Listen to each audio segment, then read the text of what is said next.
A long time ago, our life on Earth was very different from the life on Earth today. There was much space on the land, few people to occupy that space, and we remembered. We remembered the true nature, the compassion of our lives.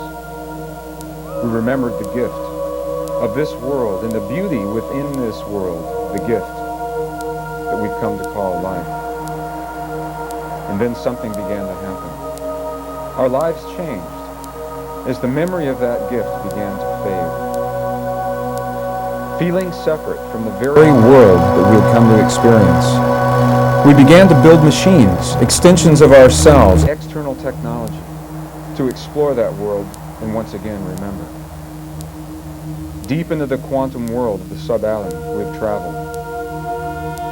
Deep into the furthest reaches of interstellar space, we probe, sending machines, surrogates of our perceptions, to explore. And now, a mystery unfolds as our own science seeks the memory of ourselves, moving into the farthest reaches of space, plunging deep into the quantum world of reality. We find that there is a force. There's a force that eludes explanation. Scientists see this as a field that cannot be measured, a field that defies engineering. They call this an intelligence. That force, that field, that intelligence that binds all in its creation, the ancients called spirit.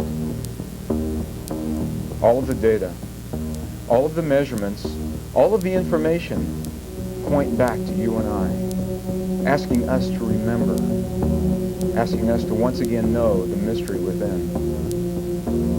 Collectively, as we approach this time in history that the ancients called the shift of the ages, our own science is directing us back to ourselves, back to the very nature of our being, back to what is very possibly the single most sophisticated technology ever to have graced this world with its presence. It's the mystery of you and I, the mystery of life. Through this mysterious force, expressing as our lives, once again we will know ourselves, and in that knowing, once again, you and I will remember.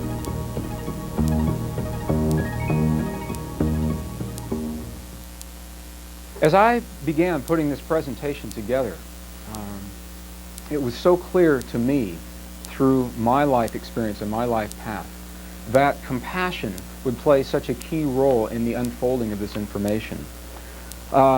Through my life experience, 2 near-death experiences in 1959, leading to a series of synchronistic experiences, sacred journeys all over the world, culminating in Mount Sinai in 1986, in early 1987. Compassion became to me the key to the graceful transition that we are asking ourselves to allow as we live these days of the shift of the ages. The ancients called the shift of the ages. In looking for an image that to me conveys the feeling of compassion, I came across this image, the image of Archangel Michael from an artist, a very good friend of mine, Cheryl Yonbach Rose. She lives in the Mount Shasta area. She created this image the evening that the United States began bombing in the Gulf War. She went to bed that evening after turning off the television and seeing that we had, in fact, begun the bombing. And this vision came to Cheryl. It's a vision of Archangel Michael enveloping the earth in the power of his presence. And as you can see, he is in prayer over a very specific portion of the earth. This is over the Middle East where the conflict was occurring. And the entire earth is suspended over this cup, the chalice cup of Christ, the cup of transformation. And Cheryl had a prayer that came with a vision that evening, and to me, her prayer embodies the science of compassion.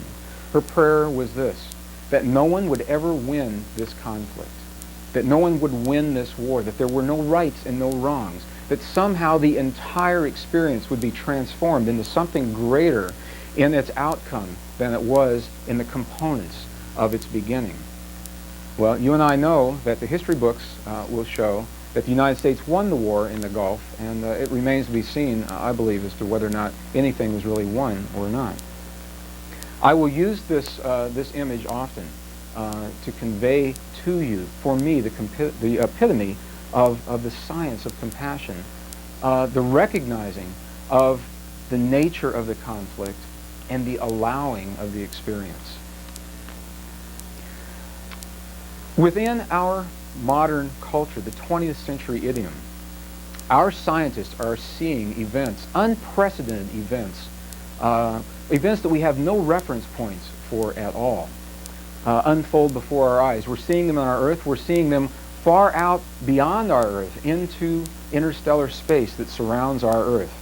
For example, in 1991, this is an image of the Milky Way galaxy, a spiral galaxy that we live in. Because we live within the Milky Way, we can actually photograph the actual Milky Way. This is a simulation of a similar galaxy. In the center of our Milky Way, the great central sun, as the ancients called it, there is a mysterious radiant source of information. Well, in 1991, scientists began to notice a new frequency, a new wavelength, a new band of light radiating, triggering from the center of this Milky Way, bathing the stars and the suns and the planets in a new light that had never been experienced before. What does this light mean? Why did it happen, and why is it happening now? As we look into our solar system, and you don't have to look very far, really, to see that our scientists and our researchers are spending a tremendous amount of time and money exploring throughout our solar system with the probes, the Magellan probe, that mapped over 90% of the surface of Venus. The Ulysses probe, we'll speak about in just a minute, that is exploring the surface of the sun. The probe's Voyager that has traveled far beyond the edges, the outer reaches of our solar system.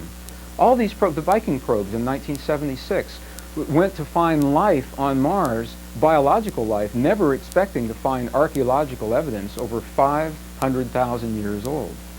Well, this information, this kind of information, our scientists have access to this information.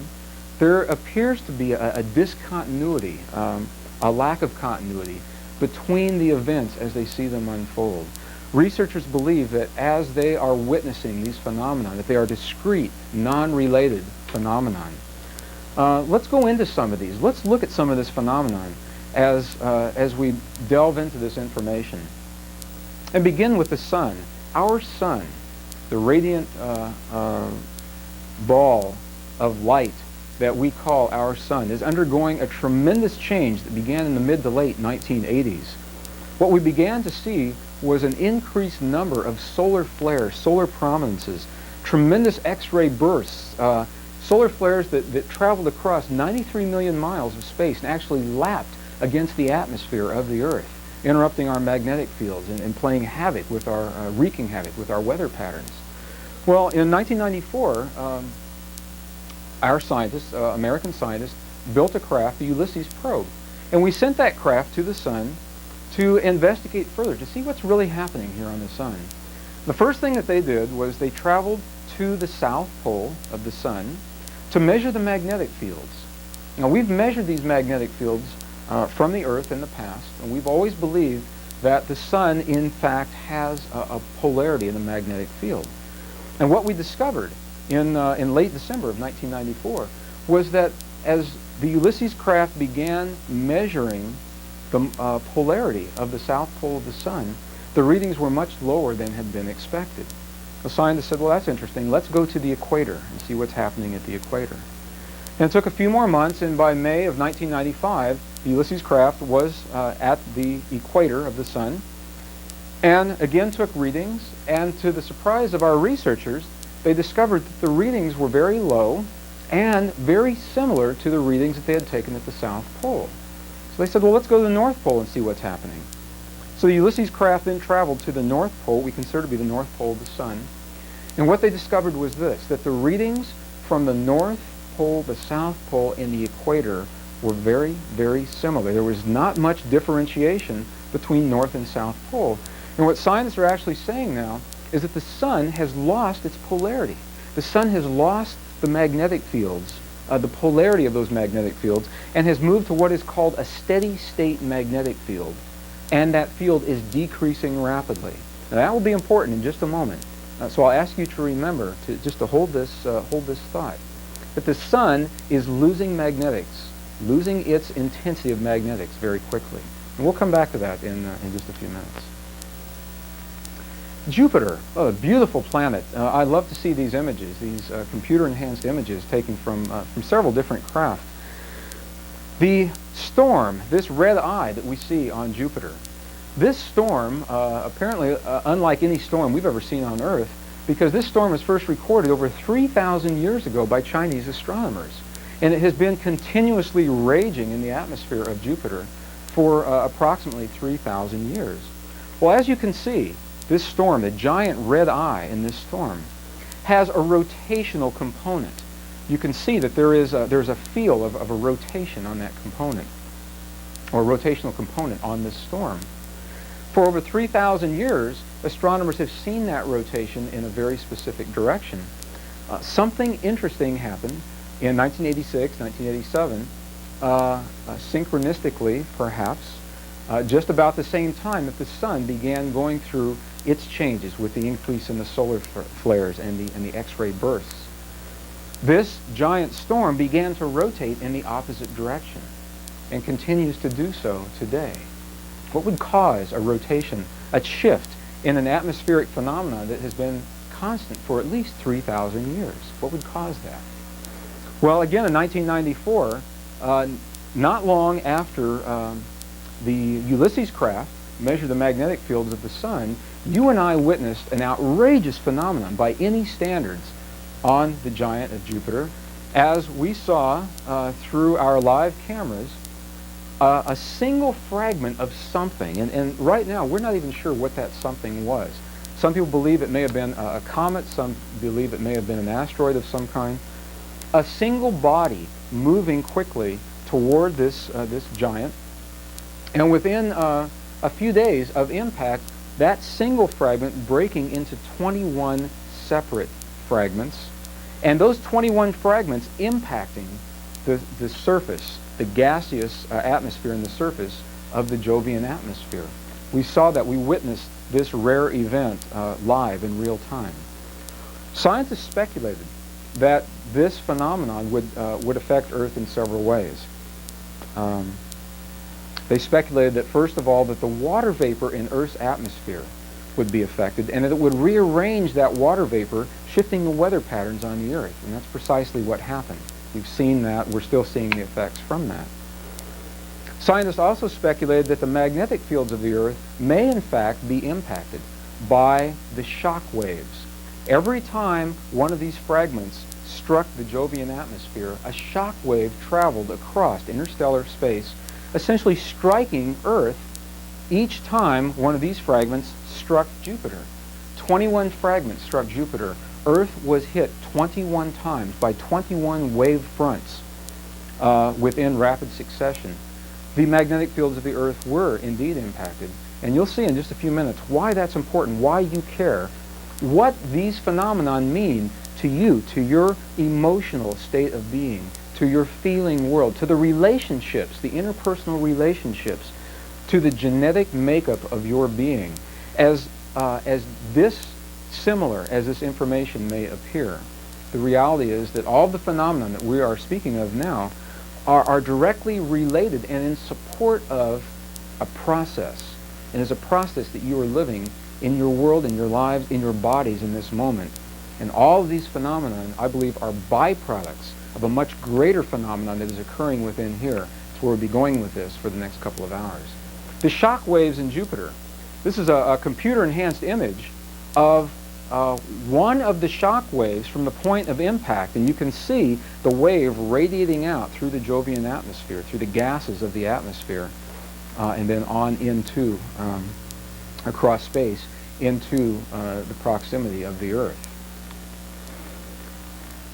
The planets in the outer reaches of our solar system, there is a phenomenon, there's a mystery that's unfolding with our Earth scientists right now. In the past, up until the present time, we have always believed that the planets in our solar system were heated through the radiant heating process of our sun, our local star, radiating heat through tremendous expanses, vast expanses of space. Well, there's an interesting phenomenon that's happening now in that our sun is cooling. It's actually cooling down, another part of the phenomenon that the Ulysses craft is investigating. And while the sun is cooling, the planets, and especially the planets in the outer reaches of our solar system, are heating up. There is a heat that is coming from an internal source that is not well understood in the past.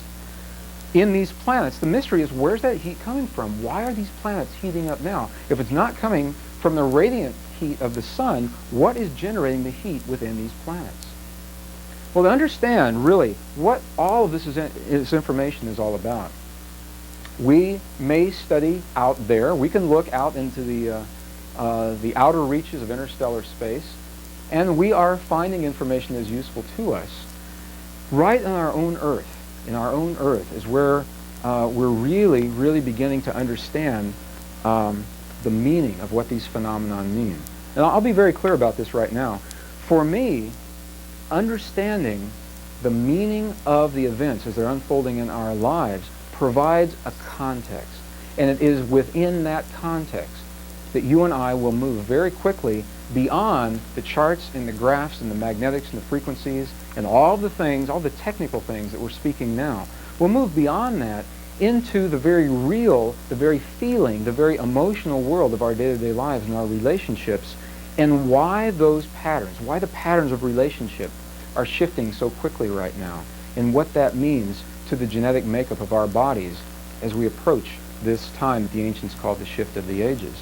So this is where we're going with this information. We're providing a context within which everything that we will do for the rest of the afternoon will hang as within the framework of this context.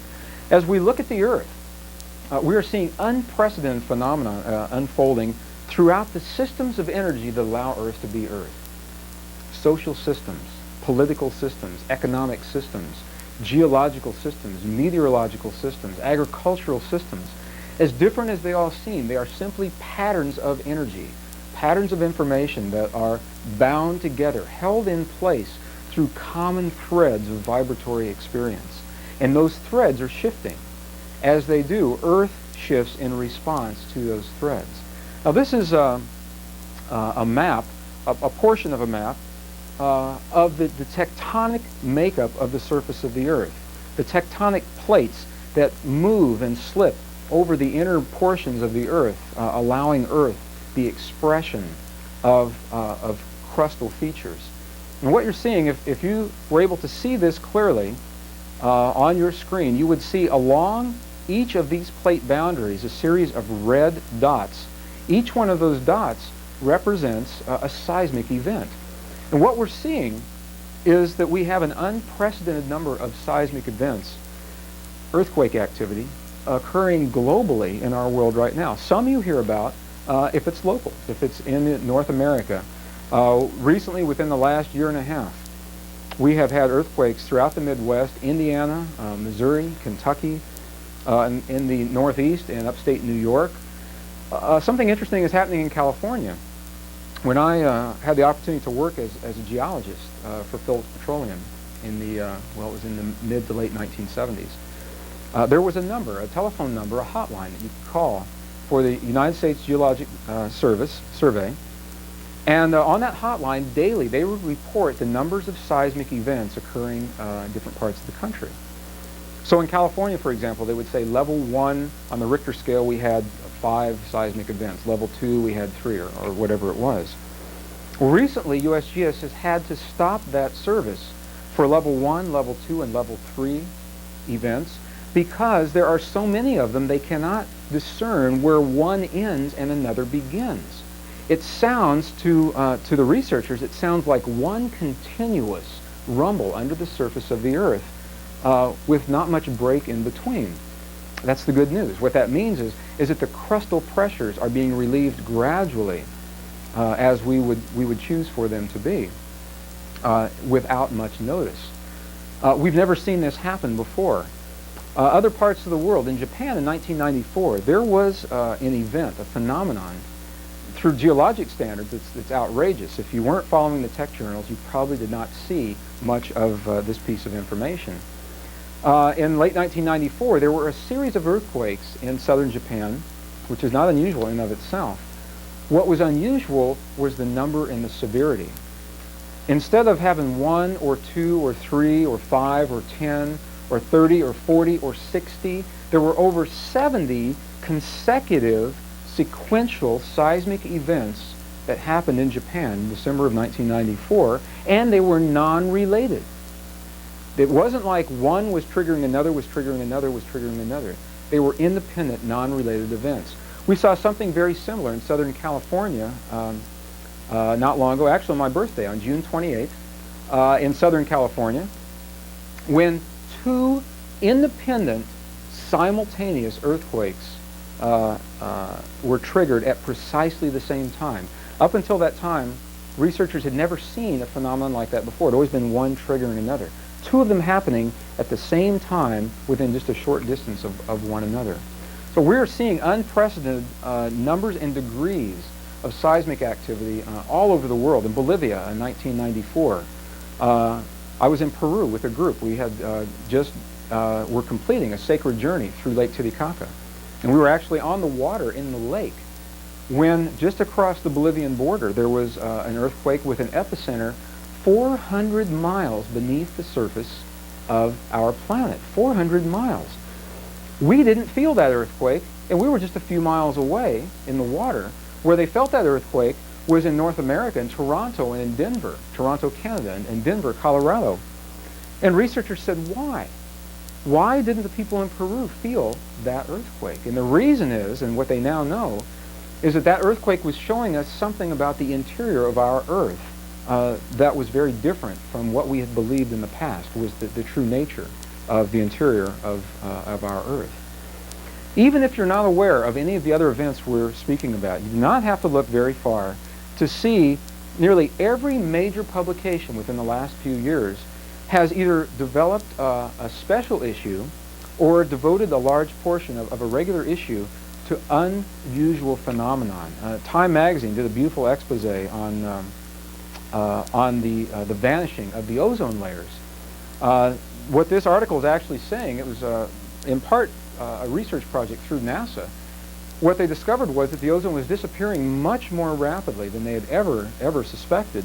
And even before the research was finished, Time went to press with this article, a fascinating article, and I'll share some perspectives with you on why this may not be such a bad thing that's happening. It's a little bit different viewpoint of what's happening with here with the ozone.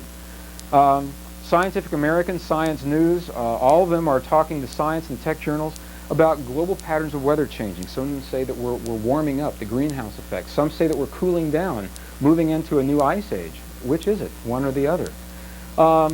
The new diseases, the new viruses. Why is it now, within the last few years, just before the close of this grand cycle of experience, why is it that we're seeing unprecedented numbers of viruses? HIV, for example, we had the HIV virus. Our bodies didn't know what to do with. And now we have HIV-1 look-alike, HIV-2 look-alike, HIV-3, 4, 5 look-alike. The hantavirus, first found in the Four Corners area of northern New Mexico. Old viruses that we believed were cured, such as polio, now coming back with a vengeance. The antibiotics and the materials that we developed, the chemicals that we developed, we believe to cure these viruses. The viruses like them now. They're coming back and they're coming back with a vengeance.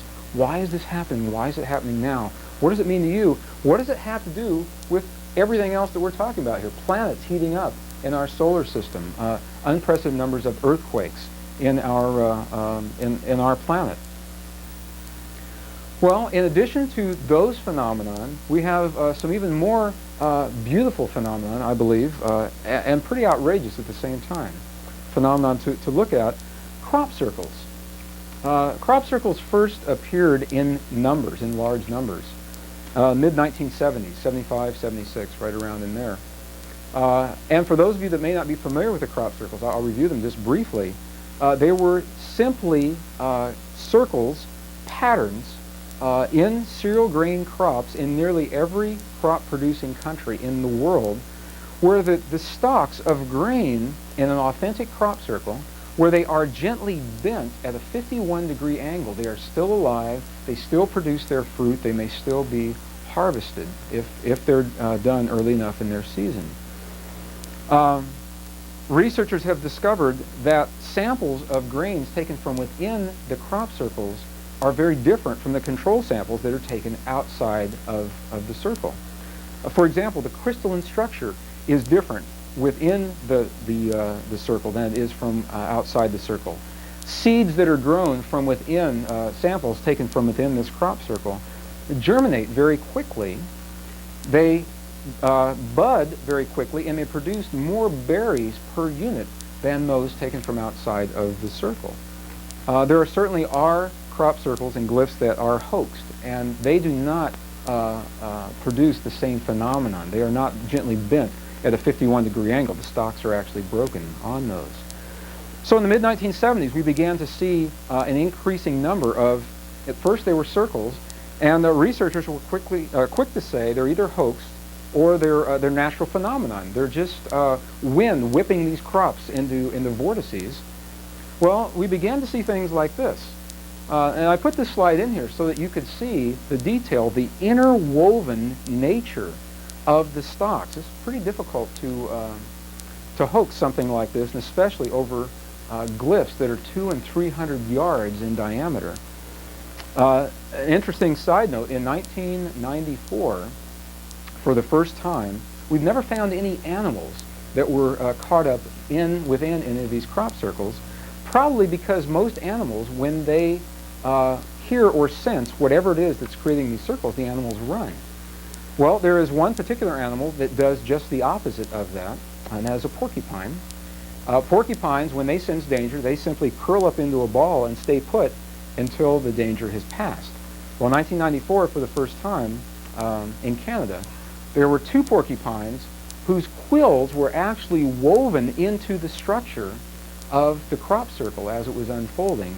They were no longer living. They were very flat at that point, and their quills were very easily woven into the structure of this crop circle. To the best of my knowledge, it's the first time that that's happened. So we see these complex patterns that are very difficult to hoax. Well, the simple circles began to become more and more complex. Each year, the number of circles would increase through the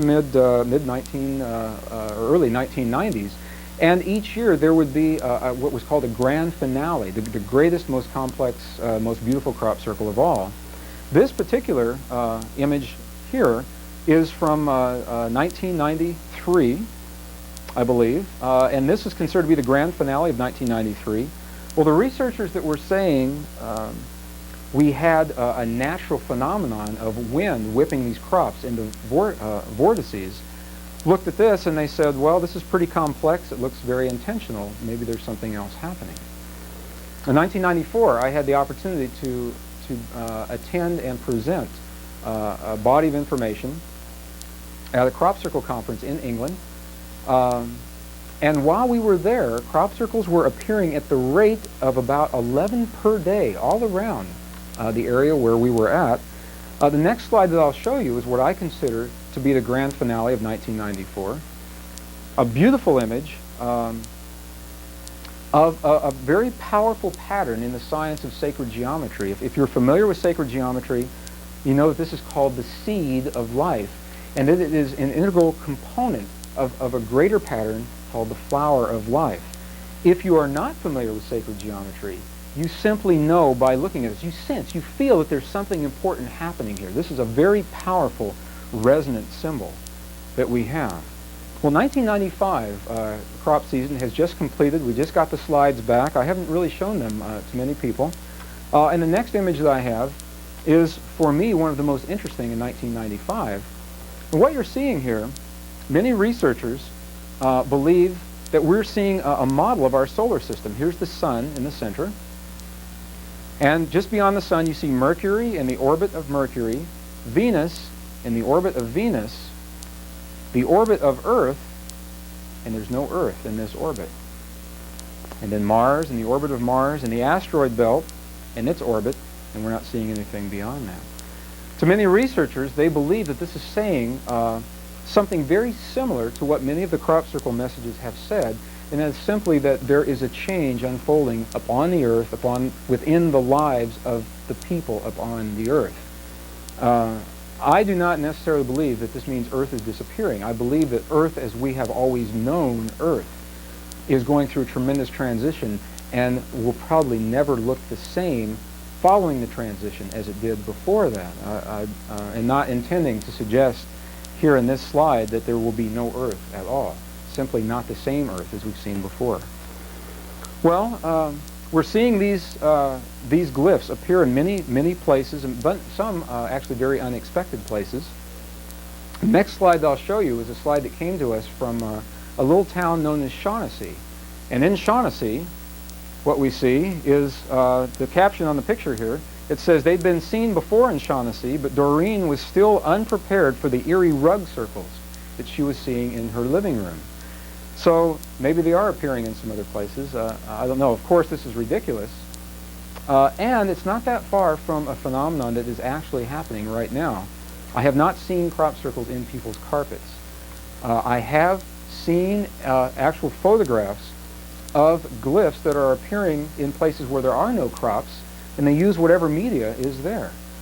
In the ice, frozen rivers, lakes, and streams throughout the winter months in the Northwest, in the Minneapolis, St. Paul area, and all through the American desert Southwest.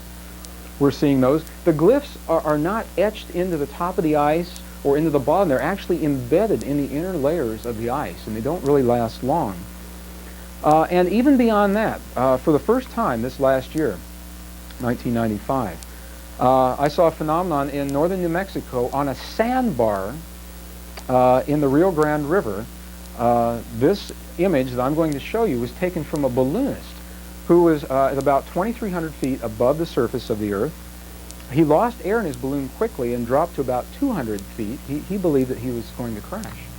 And at 200 feet, he looked down onto this sandbar, and it happened to be on the day of the solstice, very close to high noon. And what he saw was this. You can see this spiral.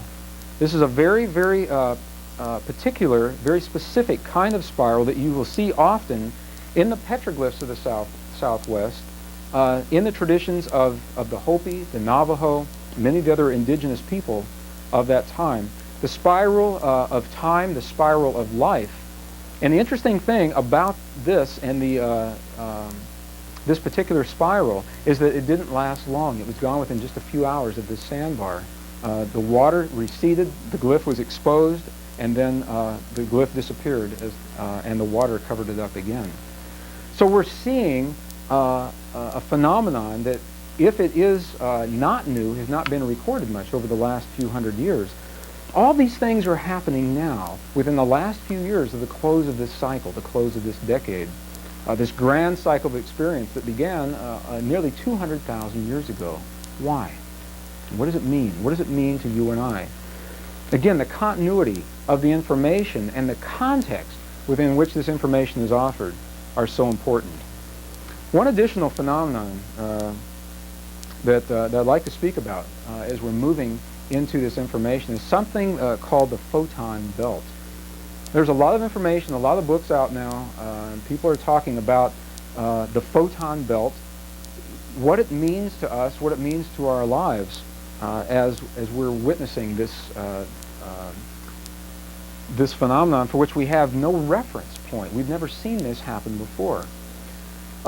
Essentially what the photon belt is, in 1961, an astronomer named Robert Stanley began to detect particles of light, increased numbers of these particles in the atmosphere of the Earth. They were called photons. And they've been measured since 1961, and they have continued to increase in density. So what's happening is we are moving into a band, if you will, of greater and greater density, greater and greater particles of light. Well, researchers now know that this band is a band that our solar system runs into, or actually passes through, once about every 26 to 27,000 years, somewhere right around in there, depending on which calendars we're looking at. And that it takes our solar system about 2,000 years for us to pass from one edge to the other of this band. And at the 1,000 year point, we are in the center of the band, the densest portion of the light that this photon belt has to offer. Now, there are texts out there from their perspective that have offered a scenario that to some people appears frightening. There has been some concern about what it means to us, what it means to our lives as we pass into this photon belt. We're in the photon belt right now. And you're watching this video. I'm able to record this video. Our material, our equipment is still functioning, and we're in this photon belt.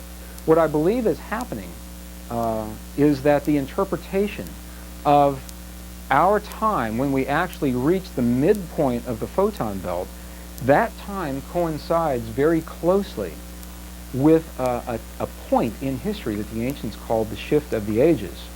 And as we go through our magnetic models and the models of base resonant frequency of the Earth, you will see what those parameters mean to our lives, and you'll see how those parameters timed synchronistically with the moving into the center of the photon belt, how they provide a very different and unique experience for us.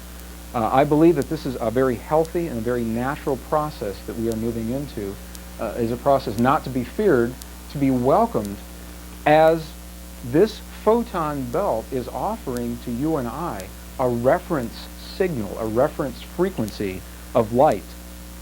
And that will make more sense, and we'll refer back to this as we move through this body of information. The ancient calendars, almost universally, the ancient calendars point to this decade, to this time in history, as being unique not only in human history, as we have known it for the last 200,000 years or so, to Earth history, to geologic history as well.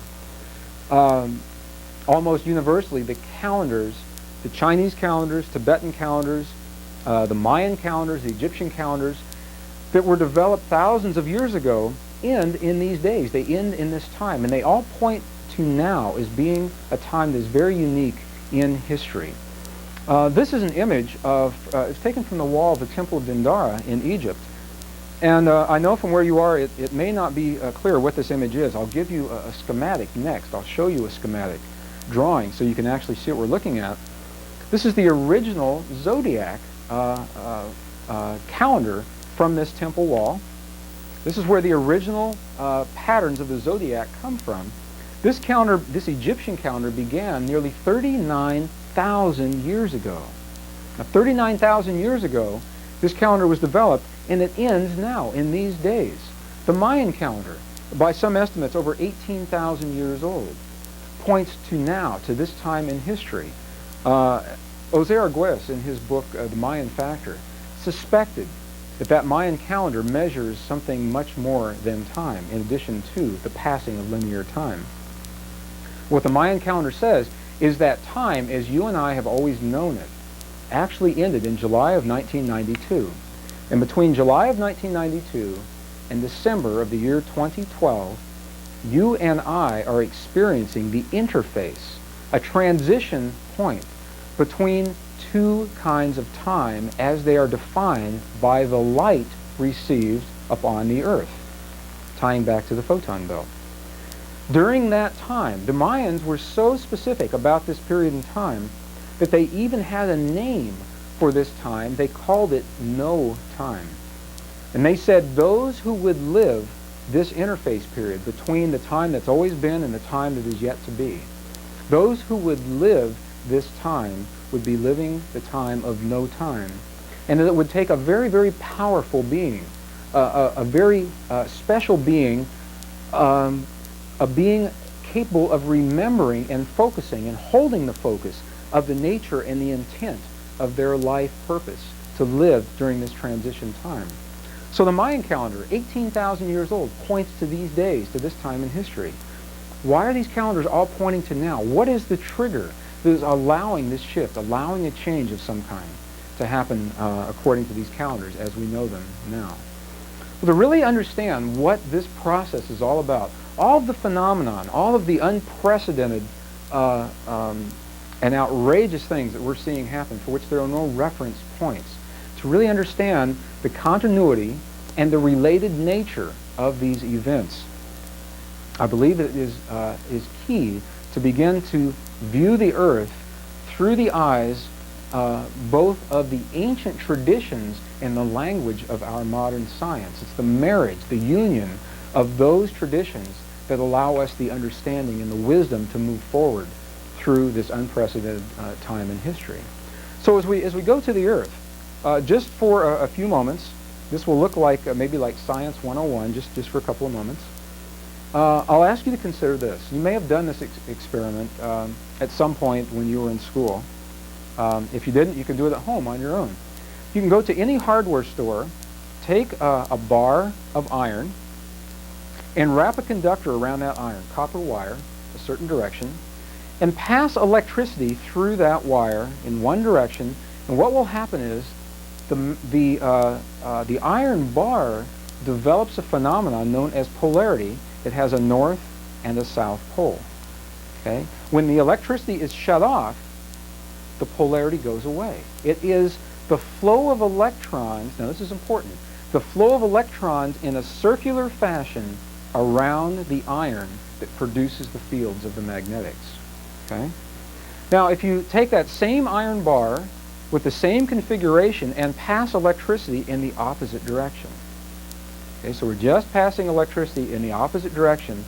Electrons moving in a circular fashion around the iron in the opposite direction, we still have a north and a south pole. Look what's happened. The poles have reversed. What was once north becomes south, and what was once south becomes north. That concept is a beautiful metaphor for precisely what is happening on Earth in our world right now. Until recently, when we looked at a cross-section of the Earth, we believed that the Earth looked very similar to what you're seeing here. This is a cutaway diagram that was made back in the early 1990s, and we're seeing the crust as the blue portion, the thin layer of the crust on the Earth, the thicker mantle, and the yellow and the red, the outer and the inner cores of the Earth. Within just the last few months, what we've discovered is that even this image now is obsolete, as we've discovered that the center core of our Earth is not a sphere at all, that it is crystalline in nature, following the form of a platonic solid, an ancient form that we know as the dodecahedron. It is approximately 98% iron. So if you'll think back to the little demonstration that we did just a few moments ago of the copper wire wrapped around the iron bar, electrons passing through that wire in a circular fashion around the iron generate the magnetic fields. Well, when I was studying geology to become a geologist back in mid to late 1970s, one of the big mysteries was, where do these magnetic fields come from on the Earth? We knew they were there. Where did they come from? What the ancient texts have told us, and what we now know, have been able to demonstrate, is that these magnetic fields result from the same metaphor as the electrons passing around the copper wire and the iron bar. Earth rotates. If you look at a model of the Earth, here's our Earth. Earth rotates about an axis.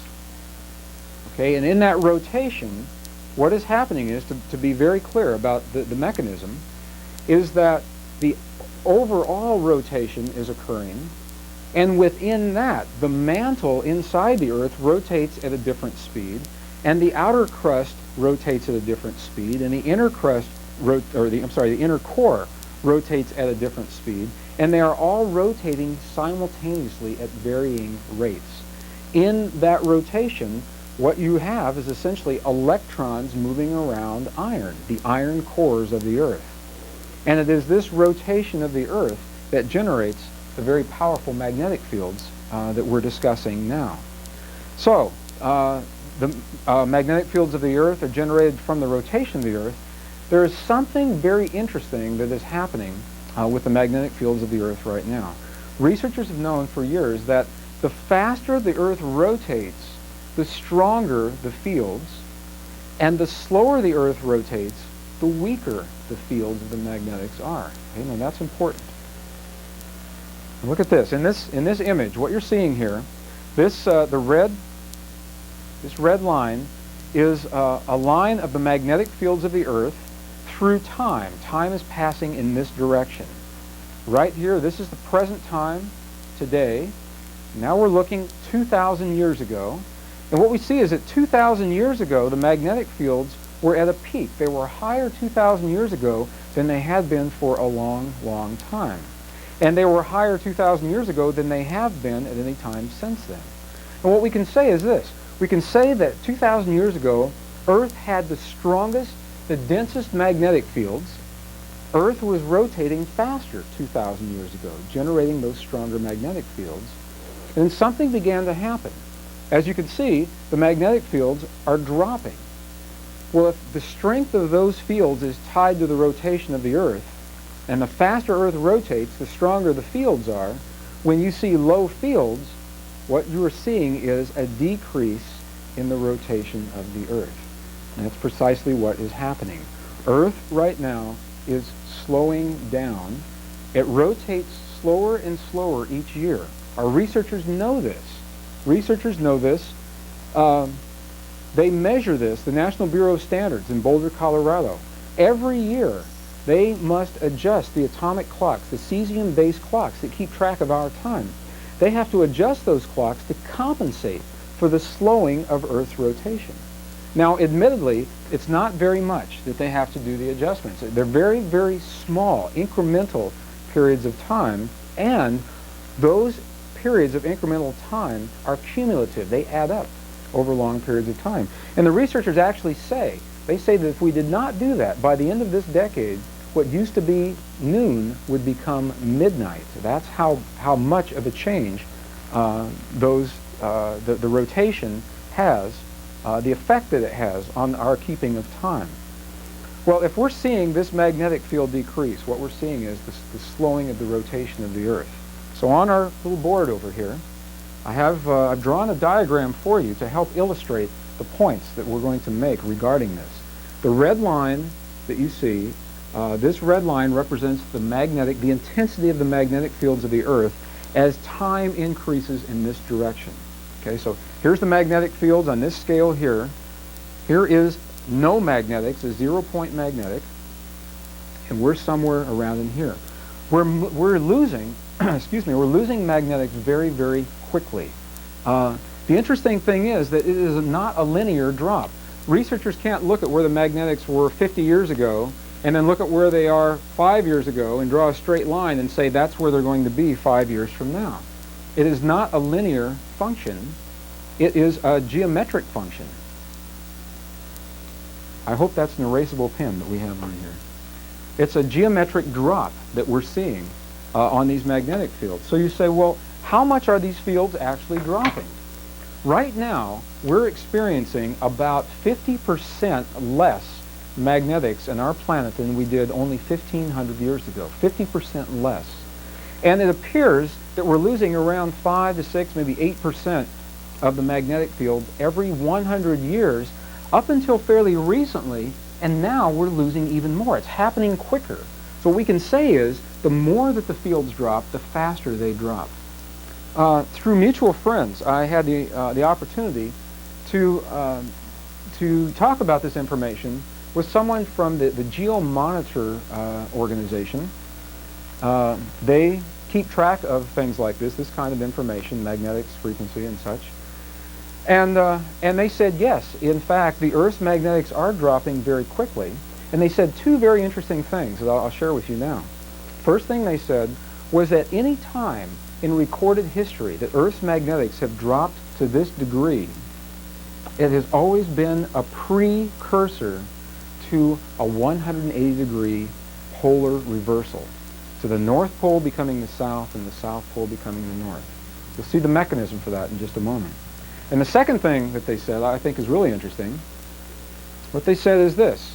When someone asked them how low the magnetics of Earth are actually right now, what the GeoMonitor people said was this. On a scale of 1 to 10, with 10 being the highest readings, the strongest magnetics, right now, early 1996, Earth is between a 1 and a 1.5 on this scale. That is how low the fields are in a relative sense. And they're continuing to drop. Okay? Now, the interesting thing about this is that this is not new. Earth's dropping of the magnetic field is not a new phenomenon. I have a drawing here. It's a text page right out of the textbook, so it's a little difficult to see. And what I'll point out to you is this. This is a time scale. Present time is at the top. Ancient time is at the bottom. This scale represents 4.5 million years. 4.5 million years. And what we're seeing here, the two columns that I'll call your attention to, is this column right here, of these little boxes, and then right next to it, this column right here. And what these columns represent, each of these blocks represents a period of geologic time when Earth was oriented either north-south, the way we know it now, or north-south reversed. So for example, this block right here represents a long period of time when the north and south poles of the Earth were identical to what we know now. And this is another time when they were identical, and look how short this period of time is. This column represents periods of geologic time when our north and south poles were just the opposite of what we are right now. So what you see is that many times throughout Earth's history, this is why I'm showing you this slide, many times throughout Earth's history, Earth has gone through a 180-degree magnetic polar reversal. We see at least 14 times in the last 4.5 million years, right here, that we have had this polar reversal. The most recent that we're aware of through the geologic evidence appears to be between 11 and 13,000 years ago, right around in there. It coincides very well with Plato's accounts of the sinking of Atlantis and the biblical flood and some of the geologic evidence that we see in Egypt and the Middle East. Ancient texts, however, indicate that we may have experienced one of these polar reversals as recently as 35 to 3,600 years ago. 3,500 to 3,600 years ago. The traditions and the prophecies of many of the indigenous peoples seem to indicate that 3,500 years ago is not long enough to find in a geologic record. So we wouldn't expect to see it in a rock record. Where we do see evidence of this is in the ice records, in the Greenland ice caps, in the Antarctic ice caps, as we're taking measurements of oxygen and carbon dioxide from the atmosphere caught in little bubbles.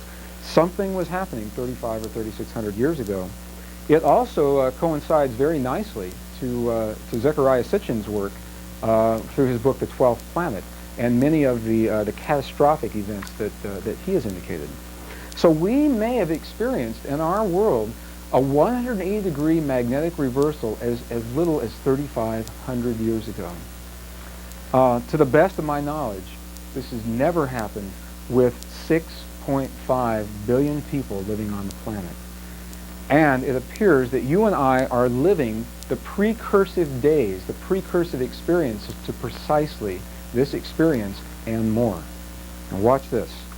This is the magnetic field. And what I ask you to remember from this is simply that as the magnetic fields drop, the faster they drop, the more they drop. And we appear to be moving toward a point where we have no magnetics, 0 point magnetics. 0 point magnetics. Now, at the same time, there is another parameter that is unfolding within our experience right now, and it is simply called base resonant frequency. It's a fundamental vibration. It's a fundamental heartbeat of the Earth. Every time the Earth pulses, every 1 second of our experience, when the Earth pulses electromagnetically, that pulse traditionally, historically, has been a certain number of beats per second, or cycles per second, or hertz, as the term is called.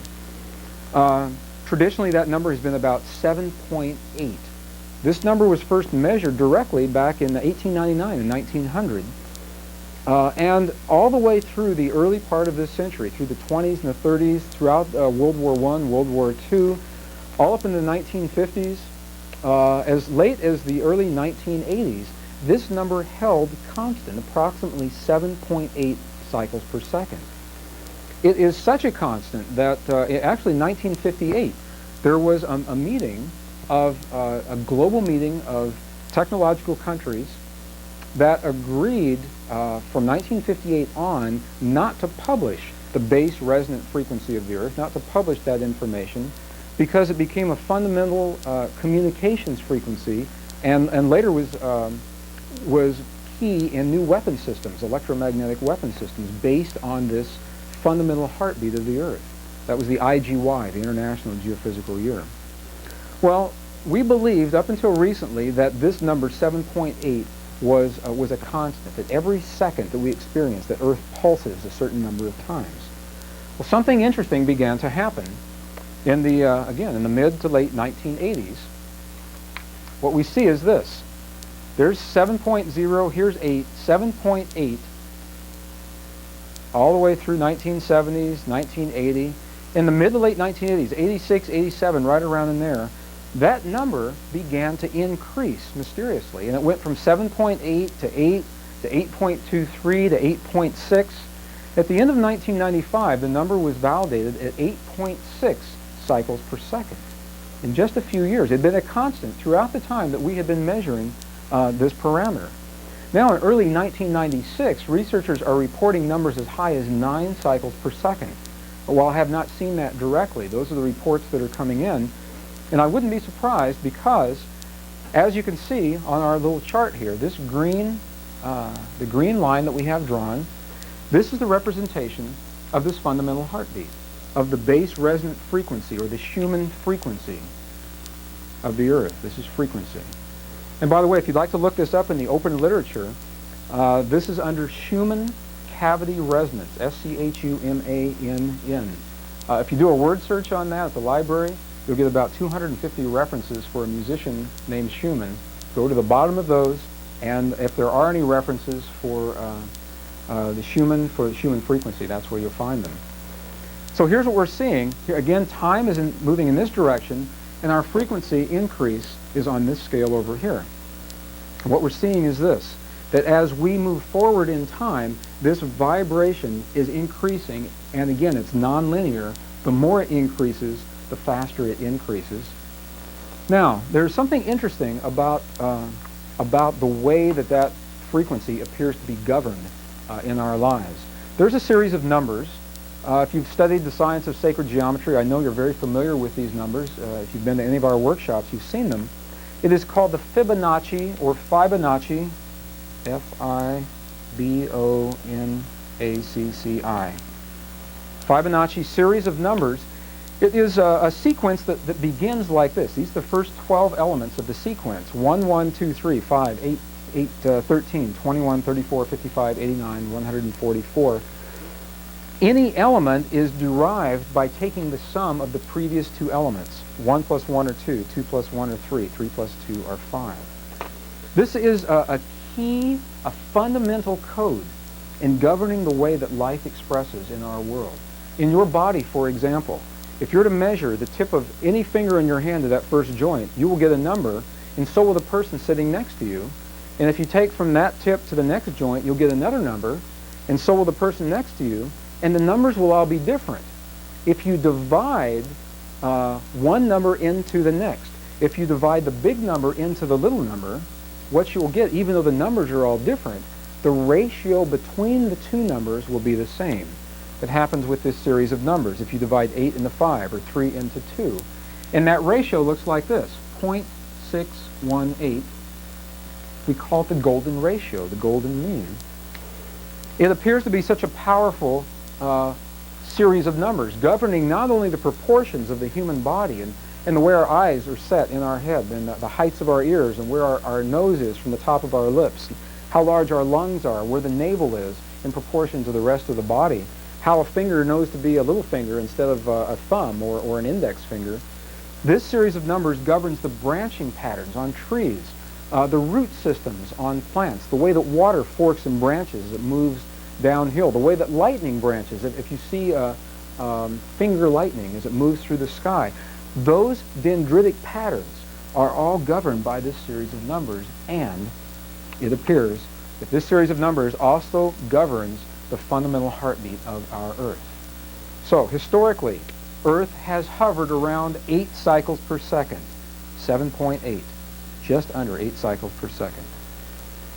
We are moving quickly now beyond that. Researchers now suspect that we're moving to the next element in this series that governs the heartbeat of the Earth, the lucky number 13. 13 cycles per second. Right here. Now this is important. This is important to you. Here's the reason why. What I have just done is I've given you now 2 digitally measurable parameters of the Earth. These are the parameters now that dictate much of our experience in terms of cellular, genetic, and emotional response to what we call life. They are governed by this series of numbers. Now what we're seeing happening is this. With just this information now, you have enough information for yourself that you are able to develop a context within which all of the other things that we will do in these next few hours, all of the events of your life are unfolding within the context of these parameters. And let me show you why this is important to you. What we're seeing is this. The magnetics are falling quickly, apparently moving toward a time of 0-point magnetics. No magnetics on Earth.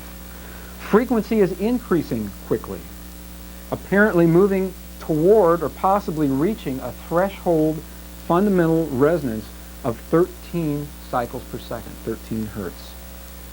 The day that that happens, the day that these 2 parameters become very, very close, possibly meeting, that point, that innocent-looking little point right there, that's the day that every belief system that I'm aware of, that I've ever studied, every religion, all of the sacred orders and the mystery schools and the sacred sects, the sect of the Rosicrucians, the sect of the Red Hand, the Amethystine orders, the Emerald orders, the Order of the Holy Grail, the Melchizedek orders, the Essene traditions, the Egyptian mystery schools, the Peruvian mystery schools. They are all, the Christian traditions, they are all based upon the ideas and the concepts of what you and I must do in our lives to prepare our bodies and our emotions to gracefully allow us to transition through this day in human history that the ancients called the shift of the ages. And I'll call it the shift from this point forward. That's what this point is all about. Some people call this the New Age. From this point forward, that is the time that they will reference as the New Age. Some people call this the Christing process, the Christing of Earth. There's so many terms out there that were meaningless, I thought I would just add one more to it and call it 0 point. 0 point experience. From the Hopi tradition, the Hopis say that we have lived in 5 previous worlds, this being the 5th that we're in right now, and that in each of these worlds there has come a time when our mind and our heart has become so separate. The connection, the relationship between our minds and our hearts have become so dissonant that there was no way to find the healing, and Earth goes through a time of purification to allow that healing process again. So from the Hopi perspective, we are now approaching the time of the 6th world of the Hopi. Other indigenous people say that we've lived in a dream for thousands of years, and that when we go to sleep at night, we live a dream within a dream, and that on this day, our dream changes. It's a new dream from that point forward. This point provides the context within which all the rest of the information will unfold as we go through these next few hours, this 0 point. Now, let's summarize what we've just done here, because we covered a lot of information in just a few seconds, a few moments of time. What we see is this. This is our Earth, a schematic, a cross-section schematic of the Earth. And the Earth rotates about an iron core. As Earth rotates, and remember, it's not only the Earth as we see it externally, it's all of the inner cores are rotating at the same time. As the Earth rotates around these cores, it generates magnetic fields. Okay? The faster the Earth rotates, the denser, the stronger the fields. The slower it rotates, the weaker the fields. Well, Earth is in the process right now. Our rotation is slowing down. Earth is slowing down. And as it does so, these fields become weaker and weaker until the point that the fields collapse to zero. Okay? Now, I have to tell you, as a geologist, an ex-geologist, this, to me, is an outrageous thing for me to say to you. When I first began to understand this, I said, there is no way. And this little voice in my head would say, way. And I'd say, no way. And it would say, way. Because it has happened before. And now, as we're able to go back into the history, the written texts and the non-written texts, the geologic texts of our world, we see very clear evidence that this, in fact, has happened. That Earth, every once in a while, slows a rotation to a point where there is a rest period. There is no rotation. And it rests for a brief period of time and begins to increase the rotation again. And as it does so, it rotates in the opposite direction. And again, as a geologist, when I first began to understand that, I said, that's just outrageous. And the more I researched, the more I read, the more I went back and looked at the ancient texts, we see that it, in fact, has happened at least once that we're able to record, we're able to discern in recorded history. When I was in school, I was taught that if Earth ever stopped rotating, there would be no gravity. And I get that question all the time. People say, well, what about gravity? If there's no rotation, does that mean everything flies off the planet? And I remember there were textbooks when I was in school that showed just that. They said if ever Earth would stop rotating, everybody would fly off. And they had these pictures of people that were that were like this. Everybody was having a bad hair day, the day that the Earth stops rotating. And we now know that that is simply not the case, that Earth's gravity is not a function of the rotation. Without rotation at all, Earth still has gravity. When we send astronauts into space, and they are weightless in space, and we propel their craft in a rotational fashion so that they are able to stay on the sides of their capsule, that's not really gravity. What that is a centrifugal force that is throwing everything out to the sides of the craft so that they are able to simulate gravity. That is not true gravity. So what I'm saying to you is that whether Earth rotates or not is irrelevant in terms of the gravity of the Earth. We have records. If this were to happen in recorded human history, I would certainly expect that it would have been, someone would have noticed it and we would see it in our texts. And in fact, we do. We have at least one time, about 3,500 years ago, there's that number again. Now think about this. If Earth were ever to stop rotating on its axis, come to a rest, some portion of the Earth toward the sun would become very warm, and another portion would probably be very cool during the time that the rotation stopped. And that's precisely what we see in these texts. We see recorded in the Peruvian texts the long night that lasted almost 3 days, and at the same time, on the other side of the Earth, right here in the Middle East, what we see are the biblical records of a long day that was over 20 hours long. The Hopi record a day where the sun rose twice in the same day. Now think about that. They call it the long day, where the sun rose once in the east and rose once in the west and set in the east, and later that day, the long day, 20 hours later, rose again in the east and set in the west, as it continues to do today. So it may be that we have very good records, if we have the wisdom to recognize them, of exactly this process happening at least once at some point in recorded Earth history. This time that we're talking about, the shift of the ages, you now have the parameters that are defining what this time means to us now. You and I probably are living the days, the precursive days, toward an event very similar to something like this. And the reality is that those inner cores will probably stop rotating long before the outer cores do, and you and I may not recognize this rotational shift quite the same way that we would expect to in and day out in the normal sequence of our lives. And you'll understand, and I will explain that much better as we go through this information. This is such a powerful body of information to understand and to recognize what these parameters mean in our lives. But we're going to come back to our drawings here in just a few moments.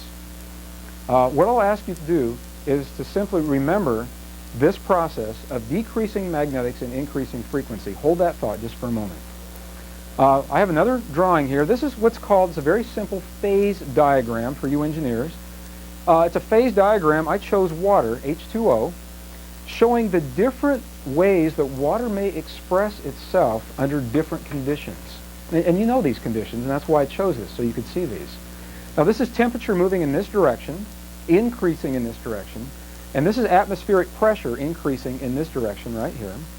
So what we can say is under certain temperatures and certain pressures, water within this dark line, water exists as a solid, as ice.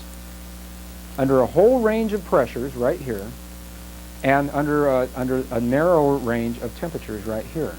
Under other temperatures and pressures, water expresses as a liquid between this line and this line right here. And under other conditions, it expresses as a gas. Chemically, it's still water. It's H2O. Structurally, it's expressing very differently. It's going through what we call a phase transition or a change of state. And I've shown this to you because I believe it's a beautiful metaphor for precisely what you and I are experiencing on Earth right now. I believe that Earth is going through a phase transition. Instead of temperature and pressure, what we're dealing with are magnetics and frequency over time. As in our phase diagram, as temperature and pressure change, H2O continues to be H2O and crystallizes differently. As you and I and our Earth undergo a transition, a change of state of magnetics and frequency, we remain carbon-based beings. We remain in physical bodies, and our physical bodies are going through a change of state, a crystalline change of transition. That, I believe, is the essence of the experience that we are asking ourselves to assimilate at this time. That change of state, that transition, is the essence of what every belief system, every religion, and scientific doctrine that I'm aware of that I've ever studied is based upon. This is a beautiful image from the artist Alex Gray out of his book Sacred Mirrors. And what he's showing is this form of the human body. This body can be nothing more than the elements. It's superimposed upon a periodic table of elements behind us here. It's superimposed upon that table. The body can be nothing more than some combination of the elements, the very elements that we find in Earth. That's all these bodies are. They are different arrangements of all of these elements that we see right here. It's amazing when I take people on a sacred journey to Peru, for example, or to Egypt. And we go in Peru, we go to the Urubamba River, and we reach down and we pick up a handful of that sand. And it feels good. People like to feel that. And I say it should feel good to you because that's you. That sand, the elements and the minerals that you're holding in your hand, they are you, different ratios, different proportions and combinations. That's what you are. So all that we may be are the elements that we find here on our Earth. Our Earth is going through a phase transition. It's changing. We are asking ourselves to allow the gift of that transition as it unfolds within our bodies. This image, this particular image I chose, it's a beautiful image out of the first page of the Tibetan Book of the Dead and the Living, as it's now being called. And what you're seeing is in the center is an image of Buddha expressed as a being, and leading up to, these are all these concentric circles, are all of the experiences that a human must move through to achieve this Buddha state. Now the interesting thing is this, that Buddha is shown in the Buddha state, and look at this, all the experiences are given to us as vibratory codes, patterns of vibration that must be achieved before we reach this state. That will be important in just a moment. I'm going to show you so that you may see with your own eyes the relationship between vibration and matter and the way that matter expresses within given parameters, within a given environment. Now, another reason I showed you this image is because in the traditional Tibetan scriptures, if I may use that term, there is a path that is outlined. It is a path of choice where somewhere in the life of a human, a mysterious force that we call the soul may have the opportunity to leave the physical body, as we've just defined it, and transition to another state of experience. We call that transition death. And the Tibetan book of The Living and the Dead go into tremendous details about coaching the soul through the transition of that death. So this is the Tibetan tradition. The Egyptian tradition shows something very similar. This is an image of the goddess Nut. Step back so you can see. This is the head of Nut. This is Nut's body. If you could see her feet and the rest of her body on the other side, what you would see is that the sun, the red dots of the sun, are birthed through the womb of Nut and go through the world of men, daylight, until they reach the other side, and Nut swallows the sun again, and we go into darkness, and the sun passes through her body and completes the cycle over and over again.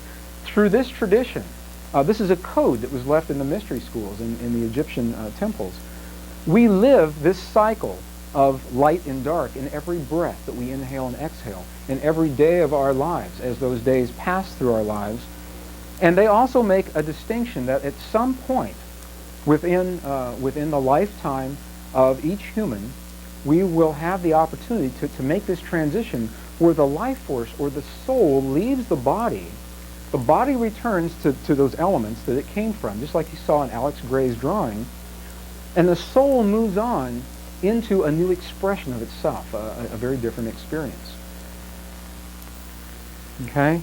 This is another image now, a very similar image in the Christian traditions, the Christian mystery schools, showing the same thing, showing the distinction between a dark world below, a lighter world in heaven, and a time in between those worlds, the time of our lives right now, as we walk in between these worlds. And the distinction is made between the time that we are here and to get to either here or here, the soul leaves the body. Okay, now I'm making that distinction because it is a path. The opportunity for the soul to leave the body and to transition into a higher form of experience is a path. It is not the only path. Okay? So I'm going to make a distinction between the Egyptian, the Tibetan, and the traditional Christian traditions. And the mystery schools are saying something very different. Between these traditions and the mystery schools, as we'll show them to you. So again, this is one of Alex Gray's drawings, beautiful drawings. This is a beautiful image of that moment where the soul transitions from the physical body. The physical body is left to deteriorate. It is the vibratory pattern of the soul, the will, that holds these elements together, allowing this body to be what the body is. So, through those traditions, what we are conditioned to believe is at some point in our lives, the essence of our being transitions from the physical body into another form of experience existence, and this body returns to the elements from which it was borrowed, back to the earth, ashes to ashes, dust to dust. That is a path. That is our conditioning in the Western world, and that is a choice. And now I'm going to draw a distinction and show you the choice and what that choice means in terms of all of the technical things that we have been discussing here in the last few minutes.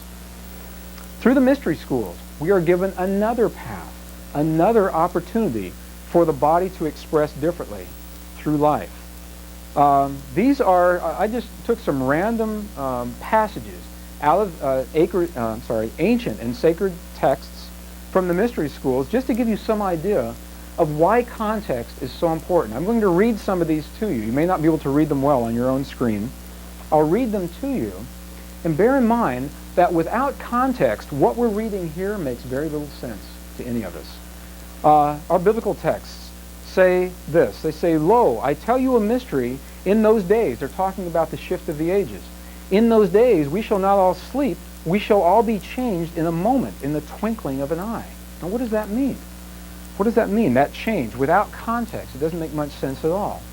The Emerald Tablets of Thoth, a fascinating body of information. It's not channeled. It was actually written and recorded approximately 5,000 years ago. It's actually pre-Egyptian texts. This book, the Emerald Tablets, became, and it remains today, essentially the Bible of the Freemasons, the Masonic traditions, the homeopathic sciences, as above, so below, and like treats like. Those all come from this text of Thoth, the Egyptian master in the Emerald Tablets. And look what Thoth says. He says that human, not making a distinction between male and female, but the form of man is in the process of changing to forms of light that are not of this world. Now, we hear that all the time today from all the channel material and all the books and the workshops that are out there. 13,000 years ago, 5,000 years ago, this is a pretty outrageous thing for anyone to say, that we were changing into forms of light. Now, two passages from the Book of Mormon. These are a couple of my favorites. It says that in those days, in the days of the shift of the ages, that you shall never endure the pains of death when I come in my glory, speaking of the universal reference beings, ye shall be changed in the twinkling of an eye from mortality to immortality. And it goes on to say that it is in our bodies that we will see our Creator, in our bodies that we'll see God. Now, this has absolutely nothing to do with religion, although it is taken from what may be considered religious texts. This is ancient information of a phase transition within the human body, information that was left to us that does not make a lot of sense in the past without the context within which to frame this transition.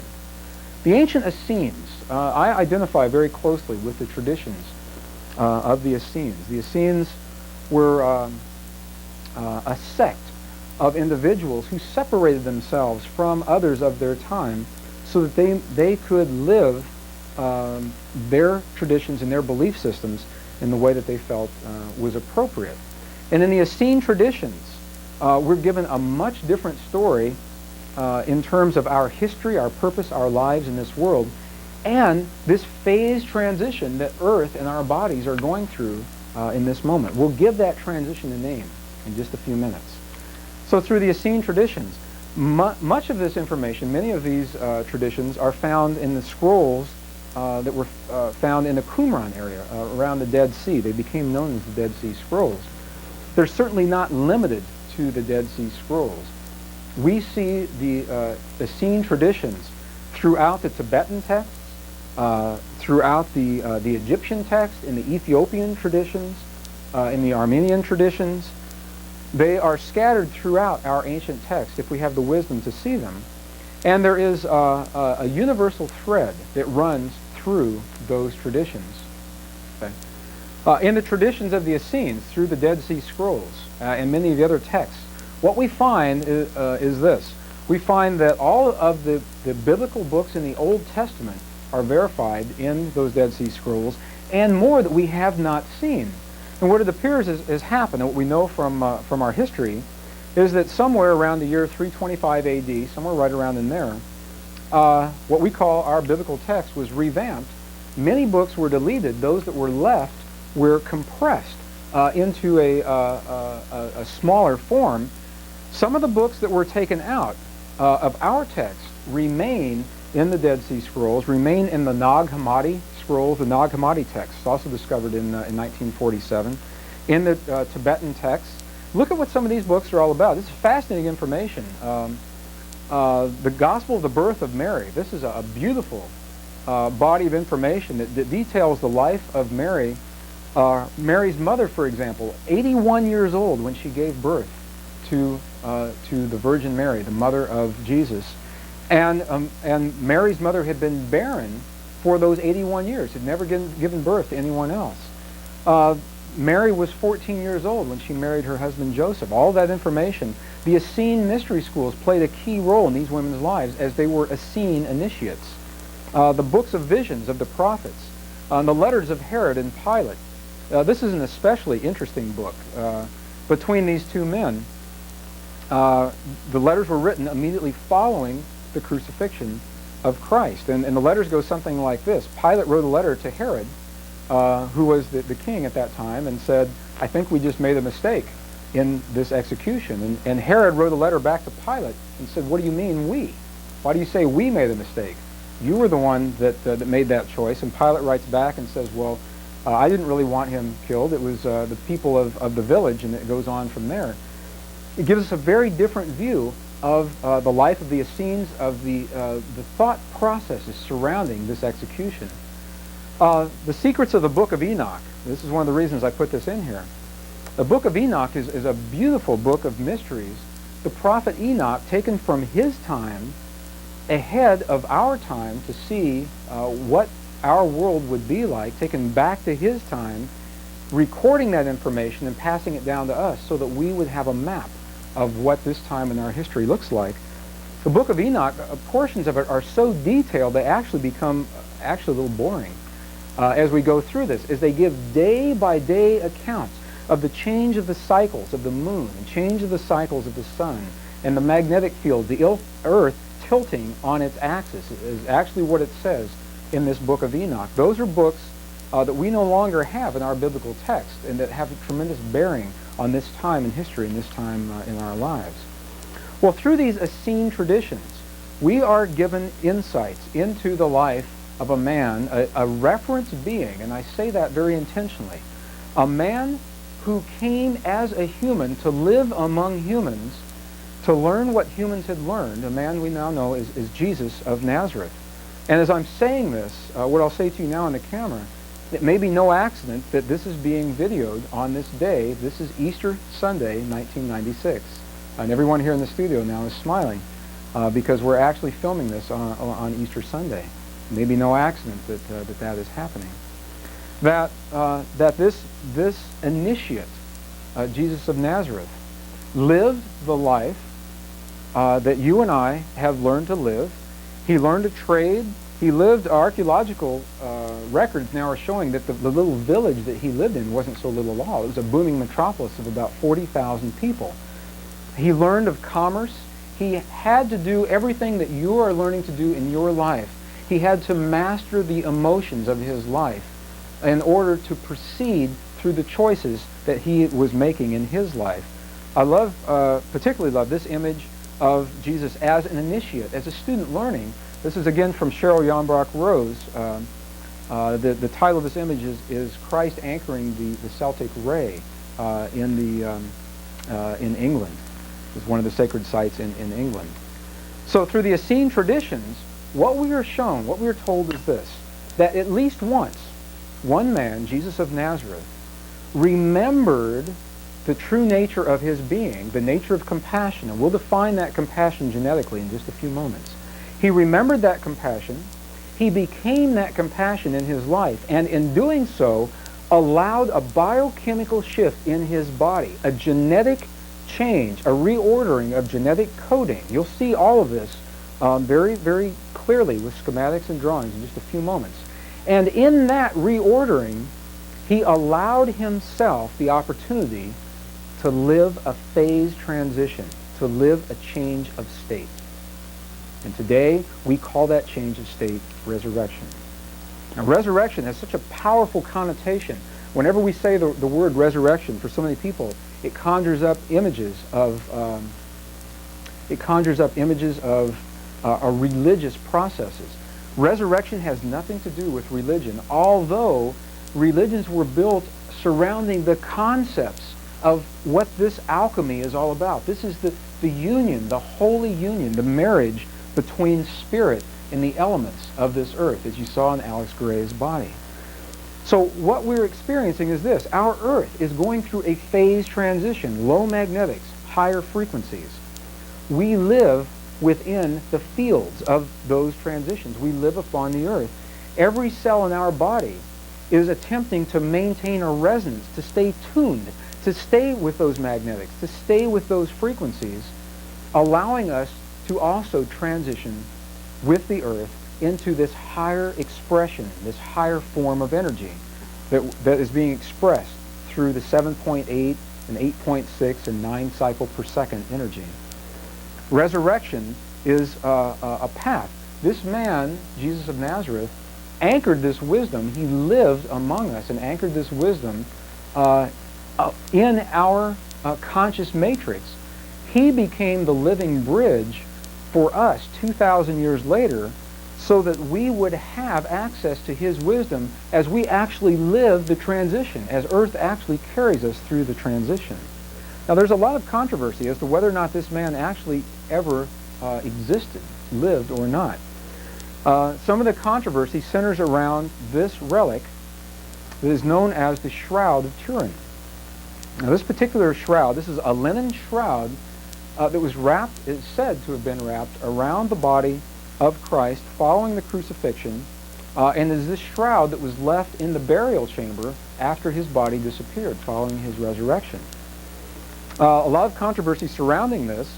I'll say right now, we will never know for sure who was in this shroud. We don't know certainly who it was. In the past, through the methods of dating, carbon-14 dating and things like that, it has taken so much of a sample in order to establish the dates that the original artifact has been destroyed. It would have taken a square foot of this linen being destroyed to date this according to carbon-14 traditions. Well, in 1978, Los Alamos National Labs in north central New Mexico was able to obtain this shroud for a period of time, and they ran some new analyses on it without destroying the fibers, and here's what they found. What they discovered was this. The controversy has been whether or not this image, what is this image that we're seeing on this 2,000-year-old shroud? Some people say it's painted, some people say it's body oils from the body that was within the shroud. What Los Alamos National Labs is saying, and this team was headed up by a gentleman named Ray Rogers, 1978. They're saying this, that the weaving and the linen type of this shroud are authentic to the date about 2,000 years ago that we would expect to see from that time in history. So it probably is about 2,000 years old. That the image that you're seeing on here appears to be a photographic negative on this linen. And here's why they say that. Because when we photograph the negative of the shroud, we end up with a positive of the image. So it may be that this shroud essentially is a photographic negative over 2,000 years old. When we photograph that now, we have a very good positive image of whoever this man was. Now, what the report says, it says that this image was not painted. It's not body oils. It's not some a charcoal rubbing or anything like that. That the fibers of the linen are actually scorched they were scorched from within the shroud, whatever the shroud was covering, the body. The fibers were scorched from within by a high, rapid, intense heat source of biochemical origin unknown to us at this time. That's actually what the report says. We call that resurrection. A rapid influx of tremendous amounts of life force or chi or prana intentionally distributed to every cell in the body, allowing those cells a higher vibratory expression of themselves. So we'll never know precisely who this man is. The damage on the man's wrists, around his head, and in his side do match the damage that is given to us, that was given to the body of Christ during the crucifixion process. Again, we'll never know for certain precisely who this man was. The reason I have this slide here is because I'm showing you at least once in our history we may have been given the opportunity to see, to witness the demonstration of a change of state, a phase transition that we call resurrection. In the Essene traditions, then what we see is at least once this reference being, a reference being that we know as Jesus of Nazareth, the gift that reference being left for us then was the gift of the wisdom to allow this phase transition, this change of state, this process that we call resurrection within our bodies. Compassion in the Essene traditions. Compassion is a knowable, livable science. And again, this is the image that to me conjures up the sense of compassion. Cheryl's image of Archangel Michael in prayer over the Middle East in the Gulf War. It is through compassion, the science of compassion, and you and I will work together to arrive at this understanding through this video. through the science of compassion, that emotions, as they were allowed to express fully in the body, shift genetic patterns, genetic codes within the body, allowing the body the tuning, allowing the body to ride and to transition with the earth. As the earth goes through her changes, our bodies are being asked to go through theirs. The image that you're seeing is a frozen image, a still image of a dynamic system from a science that we call the science of cymatics, the relationship between sound and form. In this pattern, you'll begin to understand now why the magnetics of the earth falling and the frequency increasing, why they're so important to you. A gentleman named Hans Jenny, who's no longer with us, developed this science of cymatics back in the late 1940s.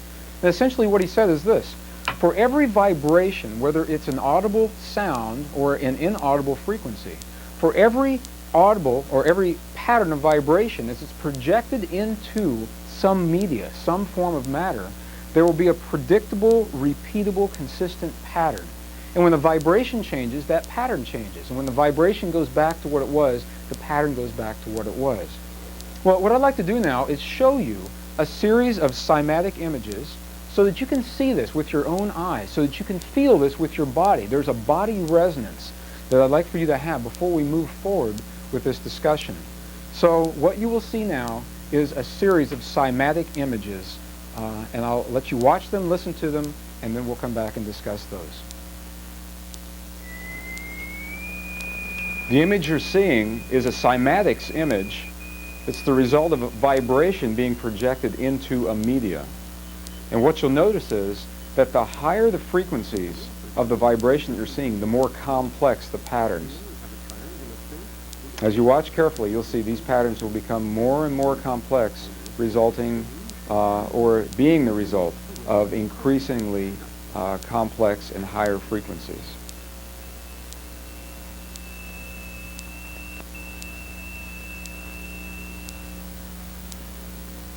If you listen carefully, you can just barely hear these sounds. See how much more complex this image is, the result of the higher frequency.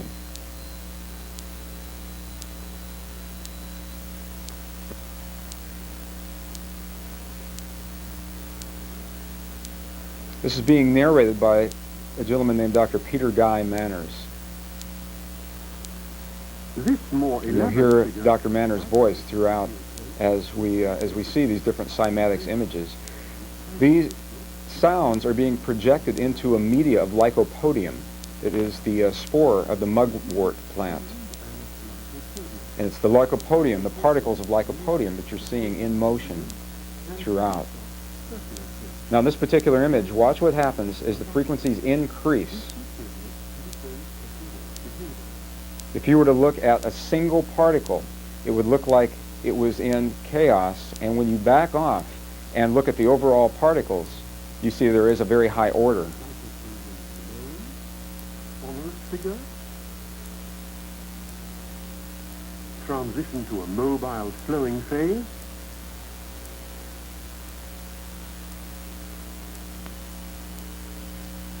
and back again to the figure.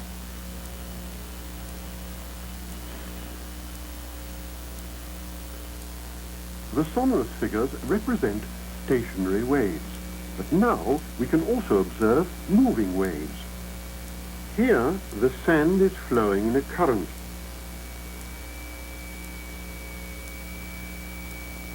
Now look at the rotational effect that you're seeing here. As the frequencies increase, the system responds through rotation. And you'll see this very well in the next few seconds. Wavelengths are short, these currents produce a rotary effect. Areas become defined in which the particles are actually rotating. Now look at this. If you did not know any better, you may believe that you are looking at an image of interstellar space through a telescope. These look like galaxies. What is it that drives the rotational effect in our galaxies? What is it that drives the rotation of the planets? What is it that drives and impacts the rotation of Earth?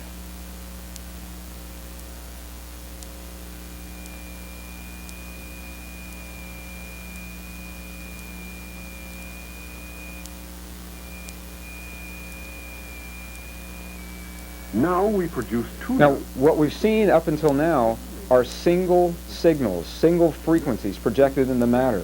And what you're seeing here now are interference patterns of two or more frequencies resulting in a pulse.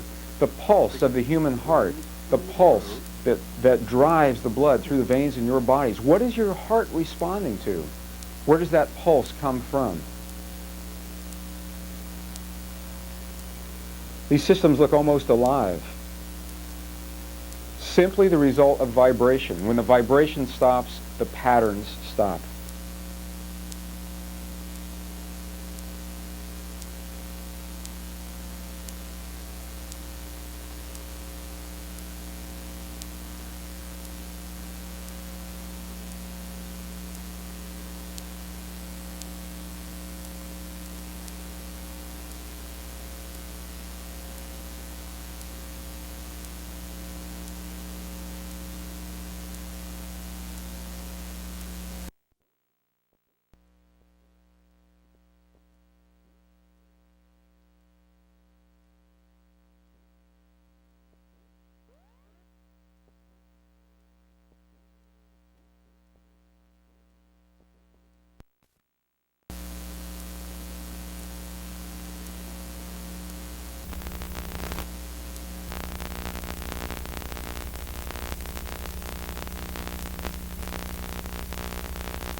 Now, you've seen with your own eyes, you've seen what the relationship is between sound and form. And the reason I wanted you to see that before we go forward with this, I know that you know that vibration affects your world.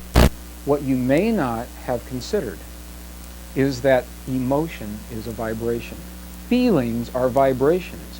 When you emote and when you feel, what you are doing is generating a pattern within the liquid crystal structure of your body that you call muscle and tissue. Your emotions and your feelings are holding these patterns in place. And what's happening in your lives is that Earth is going through a vibratory shift.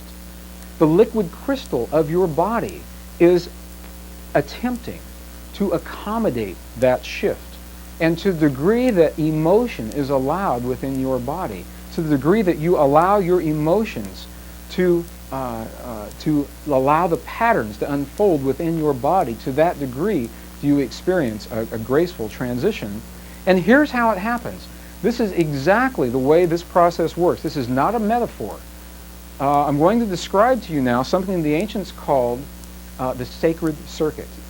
In our tradition, when I was in school, when you were in school, you were taught that our cells, the cells and the DNA in our body, are regulated by the brain. That the brain regulates the immune system of our body and all of our regulatory functions, the heating and cooling of the body, our metabolism, aging and deterioration. I make a distinction between aging and deterioration. You will all be 4 hours older. This is a 4-hour video.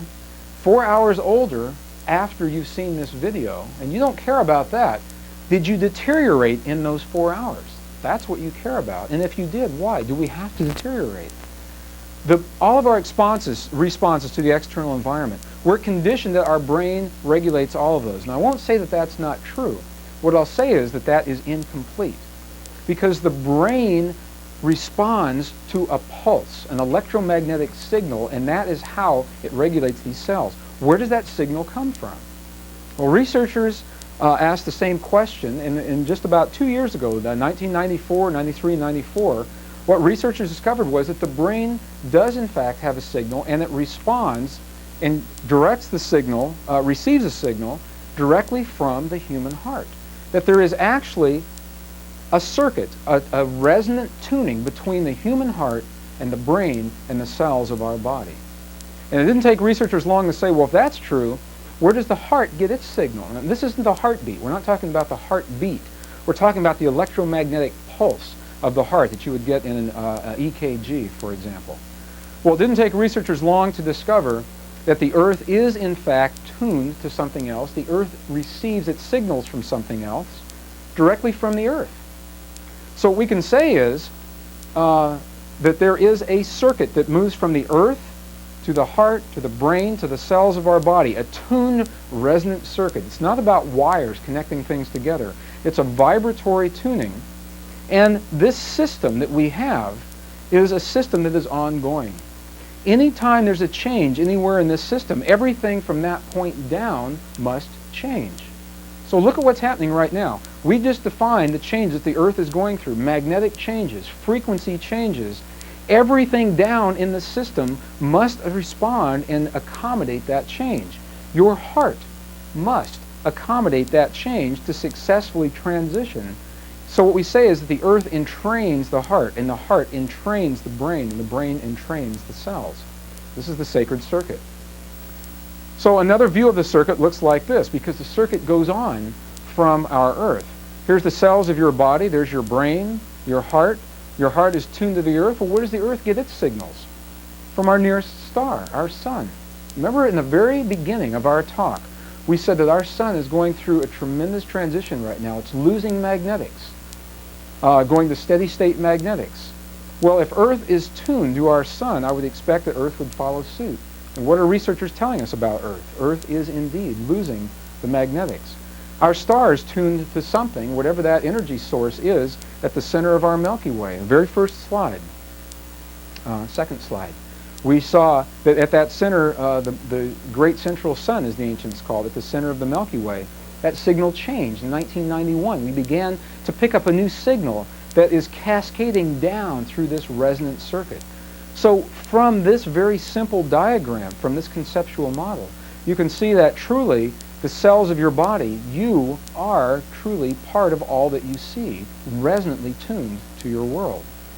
And you ask yourself, if we have this resonance, if we are always tuned to our world, then why aren't we always tuned to our world? Why aren't we always tuned to the Earth as the Earth goes through the shifts that Earth is going through? And it's a very good question, and that is it's the crux of where we go from this point forward, because you and I have the luxury, we have the opportunity of emotion in our lives, and different components of emotion either enable or disable or impede the body's ability to maintain its tuning to the Earth. Fear. Fear is a powerful ally in the experience of human expression. Fear is also a very powerful discordant frequency that disallows the tuning of the human body to the Earth. And fear in our culture, fear has many masks. Now here is our tuned resonant circuit again. Here's the cells, the brain, the heart, the Earth. Traditionally, now admittedly this is changing right now within the last few years. Traditionally this is what we've done. Between our heart and our brain, we have cut ourselves off. We've separated mind knowing from heart knowing in our world. And the ancients have told us, the indigenous peoples have said for years, love your earth, love your home. That's the key to harmony in your world. To a 20th century male-oriented, schematically diagrammed Western technological society, that doesn't mean much when you say love your earth. Now, as we're able to establish this resonant relationship, we know what that's saying. And the same thing happens between the heart and the brain. Historically, we have cut ourselves off from our planet and from our brain simply through our life patterns and choices of lifestyle and the way that we've chosen to live. And that is changing now as we remember, as we heal this circuit, we heal the process. Fear is the only pattern that I'm aware of, the interference pattern that prevents whole earth, heart, brain, cell resonance. And in our culture, fear has many masks. Now, I placed this image here, not knowing how it would come out across the video. We'll try this and we'll see. Well, this is an experiment that was done at Bell Labs in New Jersey, and it's kind of interesting. Down below, what you see are 200 blocks. It's a combination of 200 blocks of black, white, and gray that are randomly organized, and that's what that is. Up above, when I ask people what they are seeing in this arrangement, this array of these same 200 blocks, just arranged differently, More often than not, what they'll say is a man, and then they are even specific enough to say Abraham Lincoln in some cases. Well, this isn't Abraham Lincoln at all. And if I take this image, I've done this, taken it to a country where men do not grow facial hair and where they've never heard of Abraham Lincoln, they won't see a man here at all. We see it in this country. And the reason that we see that is the reason that I'm showing it to you here. Because your brain attempts to make sense out of all the information that comes to it. And when it finds something it cannot recognize, it finds the next best pattern, the closest thing that it knows, to assign meaning to that pattern. So this is an example of how we do this with our brain and with our eyes. You and I do precisely the same thing through emotion and feeling. We generalize patterns of feeling. Fear has many, many masks in our society. It's not always Stephen King, pure, unadulterated, shake in your boots fear. If you are able to use any or any combination of these terms to describe some relationship in your life, anger, jealousy, egos, aggressiveness, control, overprotective, smothering, trust issues, depression, emotional unavailability, physical unavailability, prejudiceness, unhappiness, judgment. If you're able to use any or some combination of those words, what you're describing to yourself in the honesty of that description is that you are experiencing fear in that relationship. And it's not bad. I'll be very clear.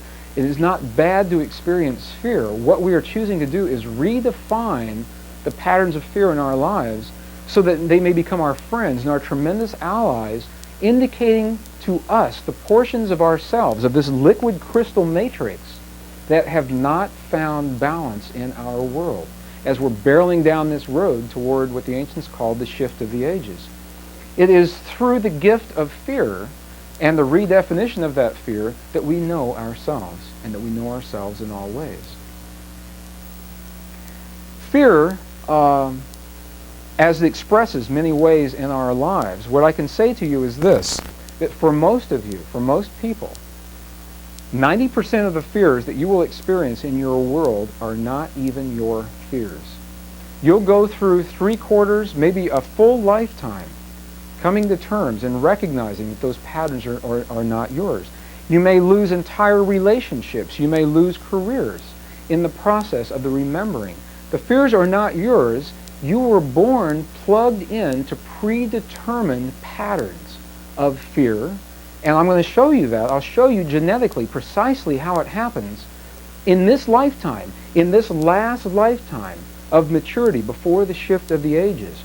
What you're being asked to do is to unplug from those old patterns, to break the cycle, to create the paradigm where those fears do not mean the same thing to you any longer. That is your gift of the living bridge to those that you hold most dear in your life. It's done through these codes, the patterns of genetics and DNA within your bodies. Now, when you look at life, this is the standard definition, our standard definition of life. It's interesting. This came up from a chemical textbook. Life is a behavior pattern that chemical systems exhibit when they reach a certain level of complexity. That definition is what was behind our mission to Mars in 1976, as we were looking for biological life. What I really believe we were looking for was consciousness and not life, necessarily.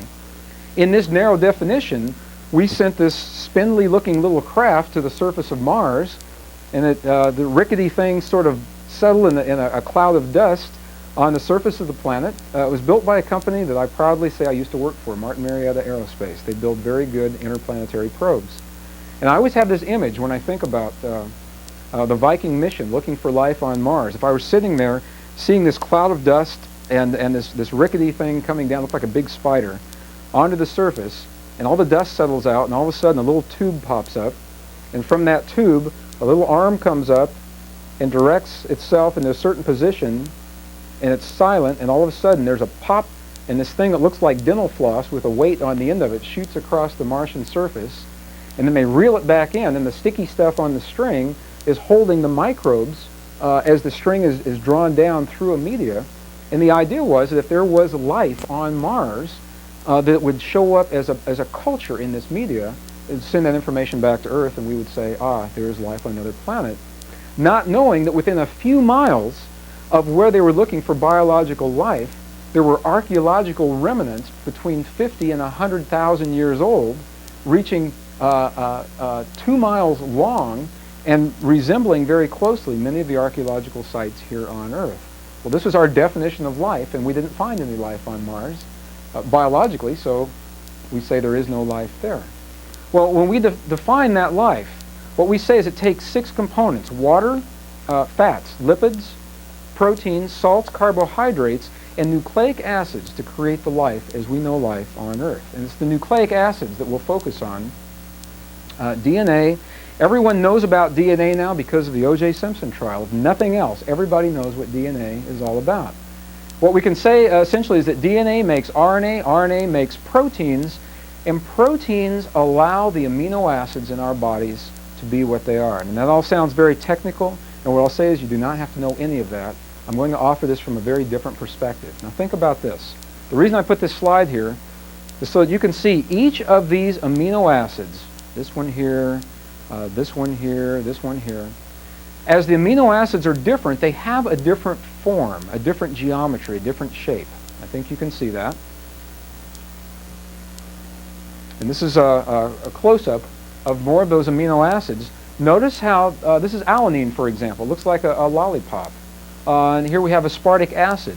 Looks like a Y with an extension on the bottom of it. Each of these amino acids has a very specific form. It's a pattern. It's a shape. And what I'll ask you to do is to simply consider these as microantennae. Microchakras. Because that is, from a metaphoric perspective, it's precisely the role that they play. Microantennas, microchakras. Now we have codes for these antennas. And our codes are 3-digit codes, UCU, GAU. These are chemical codes that we use to define different combinations of carbon, oxygen, hydrogen, and nitrogen that go into making these antennae.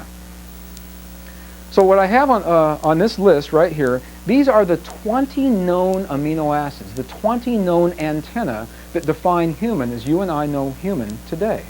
Some of these you've probably heard about, the lysine and the tryptophan that has been very controversial on the markets today. So you may think of these as the 20 antennae that we have available to us right now. So the 64 possibilities of codes that we call the human genetic code are what you're seeing here. And there's a mystery surrounding these codes. And this is a mystery that has been with us, the life sciences, even to this moment. And the mystery looks like this. We have 64 possibilities. 64 possibilities. And of these 64 possibilities, it appears that only 20 of these codes are turned on right now for us, the 20 amino acids. So I'm going to go over to the board and let's look at this and see what this means to us. 64 possibilities of code that we have available to us. Why aren't all 64 possibilities turned on? We have 20 amino acids. If these are antennae, we have 64 possibilities of antenna. If only 20 antennae are turned on, where are the rest of them? Where are the rest of the antennae? Why don't we have the other 44 antennae turned on for us? That's the mystery in the life sciences. That continues to be a mystery in this moment. Well, let's look into this a little deeper, and I'd like to share some new research with you that's coming out. With just the last few months, researchers are lending us new clues and new evidence into what this information means. For example, I've put a box around the amino acid of leucine. So leucine is defined as UUA. That's a leucine, and that's fine.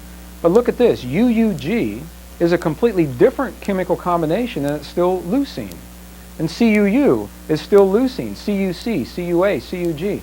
Why is it that all of these don't result in separate, individual, and different patterns? Why do they all code for exactly the same amino acid of leucine?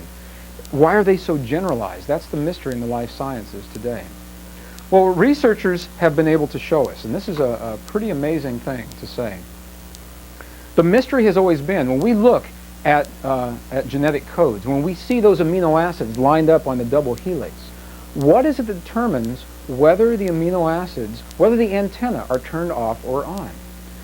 Well, within just recent years, through the HeartMath Institute, people like Dan Winter working with HeartMath, what has been discovered is this, is that there is a switch that turns off and turns on where those coding sites lie, and that the switch for that turning off and turning on is what we call emotion. And this is the first time that we've ever seen the patterns of emotion directly physically linked to human genetic material. So what I'm saying is this. When you look at the double helix, the green is the double helix of the DNA on this image. What Dan Winter says is that the long wave of emotion programs this shorter wave of DNA. So emotion, the long wave, the long red wave of emotion, wherever this wave of emotion touches, where it crosses this double helix, is what determines where the site is that code will either be turned off or turned on. If we're going to have an antenna at this site, it will only be turned on if the wave of emotion crosses this, this double helix. Well, this is really interesting for us because two things. First of all, the waves of emotion, researchers have determined that you and I are primarily capable of only two emotions. Many derivatives of those emotions, and two primary emotions, fear and love. Fear and love. Well, fear is a long, slow wave of emotion. So this wave of fear is a long, slow wave and touches relatively few sites on this DNA. So an individual living in fear is limited to the number of antennae that they have available to them, whereas an individual living in the pattern of love, this is love in DNA. You can see it's a higher frequency, shorter wavelength. We have many more potential sites for coding along that genetic pattern. This information, this is amazing. This is the first time we've ever had a hard digital link between emotion and genetics. And what we're saying is this, that the way you interpret and perceive emotion in your lives directly, linearly affects and determines how your body responds genetically. In compassion, in love, you have the opportunity, and it is an opportunity, to encode many more genetic patterns within your body. When you live in fear, when you live in depression, it's not wrong and it's not bad. Please do not hear that. What fear and depression allow you to do is to have the opportunity of the consequence of fewer numbers of those codes that are turned on, and they're changeable. You have the opportunity through your life to determine which of these codes you're actually using. This pattern, this particular image, this is some research that was done through the HeartMath Institute, and a brilliant work by a gentleman named Vladimir Popanov, a Russian researcher. And what he determined was this. They took human DNA tissue, placed it into a vacuum tube, and measured the photons in that tube. Well, actually, they measured the photons just before the tissue went into that tube. And what they found was that the photons were scattered. Let me show you this on a drawing. What they found was that the photons were scattered in this vacuum tube. So here's the tube. Here are random photons. And they said, okay, that's fine. That's what we would expect. Into this vacuum tube now, they placed human DNA, human tissue. I'm not sure where the tissue came from or what it was. So let's put a little double helix in there. And then they measured the photons again, and what they found astounded the researchers. It astounds me to this day. What they found was that the patterns of light align themselves. Let's make light red. The patterns of light align themselves along the axis of the DNA. That's what I'm showing here. That's what I'm showing right here on this slide. The patterns of light align themselves along the axis of this DNA.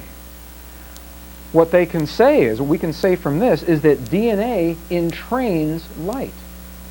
Now, the really interesting thing was when they took the DNA out of the vacuum, the light was still entrained in that pattern, even though the DNA wasn't there. And the researchers call this now the phantom DNA effect. And what they are saying, what we can say very accurately, is that light responds to our genetic material. And in that, with that piece of information now, for the first time, what we have is a link between emotion, DNA, and light, which is what our world is made out of, as emotion, thoughts, love, fear, whatever they are, as emotion determines the patterns and the codes in the DNA, and the DNA determines the patterns of light. DNA serves as a template for the patterns of light around us.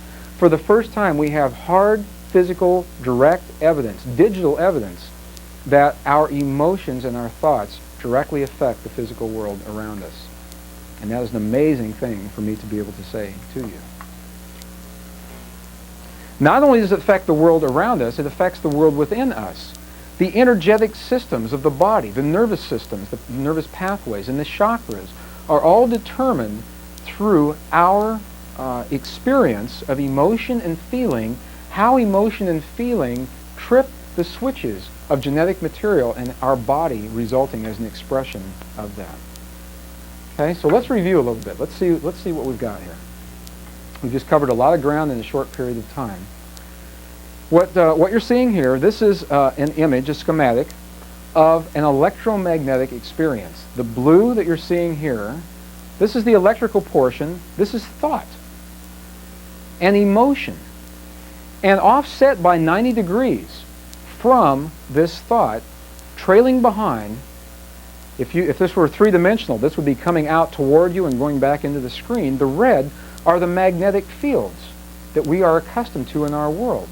So historically, whenever we've had a thought or a feeling or an emotion, the lag time between the time that that thought is generated and when it comes to fruition is the result of these dense magnetic fields. Think of the magnetic fields as the glue, as the muck, sticky stuff that prevents these thoughts from manifesting instantly. When you have a fantasy, why doesn't your fantasy come true immediately? And think how confusing your world would be if it did. Well, it's because these magnetic fields prevent that from happening. Well, look what's happening in our world right now. You and I are living a time of decreased magnetics, many fewer magnetics. There's no glue, there's no muck, no sticky stuff left to prevent these thoughts from manifesting quickly. What's actually happening, and this is the beauty of this process, when you go to the sacred sites throughout the world, many sacred sites, what we're seeing, now we're able to bring much of this information all together now and synthesize this into the patterns that are allowing our lives to unfold as they're unfolding. What we're seeing is this, that in many of the sacred sites throughout the world, the chambers that were the sacred sites, those chambers built 1,000 years ago, maybe in Chaco Canyon, 5,000 years ago, some cases 11 and 13,000 years ago, those chambers simulated then what you and I are living right now. You go to the board and show you this. Many of those chambers simulated low magnetics then. They simulated high frequency then. Every once in a while, we'll find a sacred site in a chamber that simulates both of them together.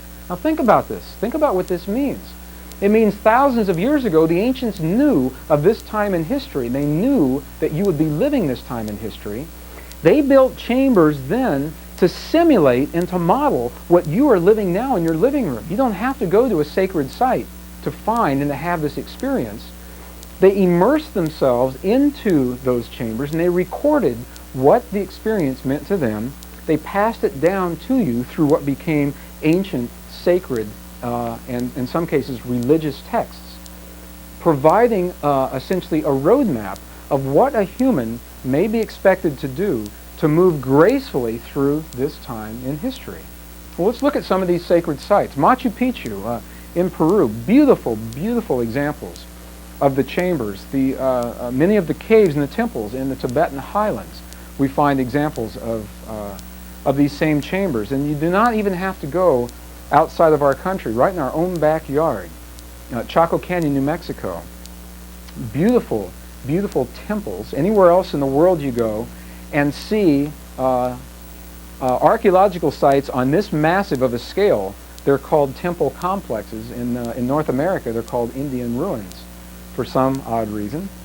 Well, in this particular temple complex, this is one of over 2,800 archaeological sites in Chaco Canyon. This is one of only 12 that have been excavated and restored. 900 rooms in this site alone, and the rooms are all situated around circular stone chambers built into the ground called kivas. There are 36 of them. You can see some of them right here. Not far from this site, right across the canyon, is one large kiva. This is over 90 feet in diameter, Casa Rinconada.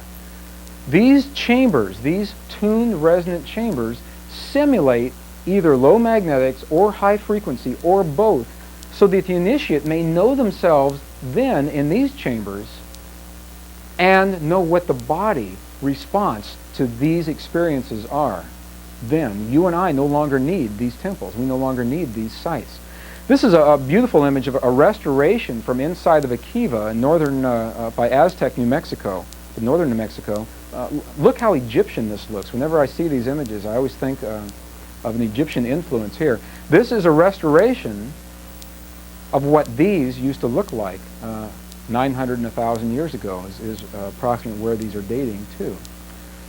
These chambers in sacred sites.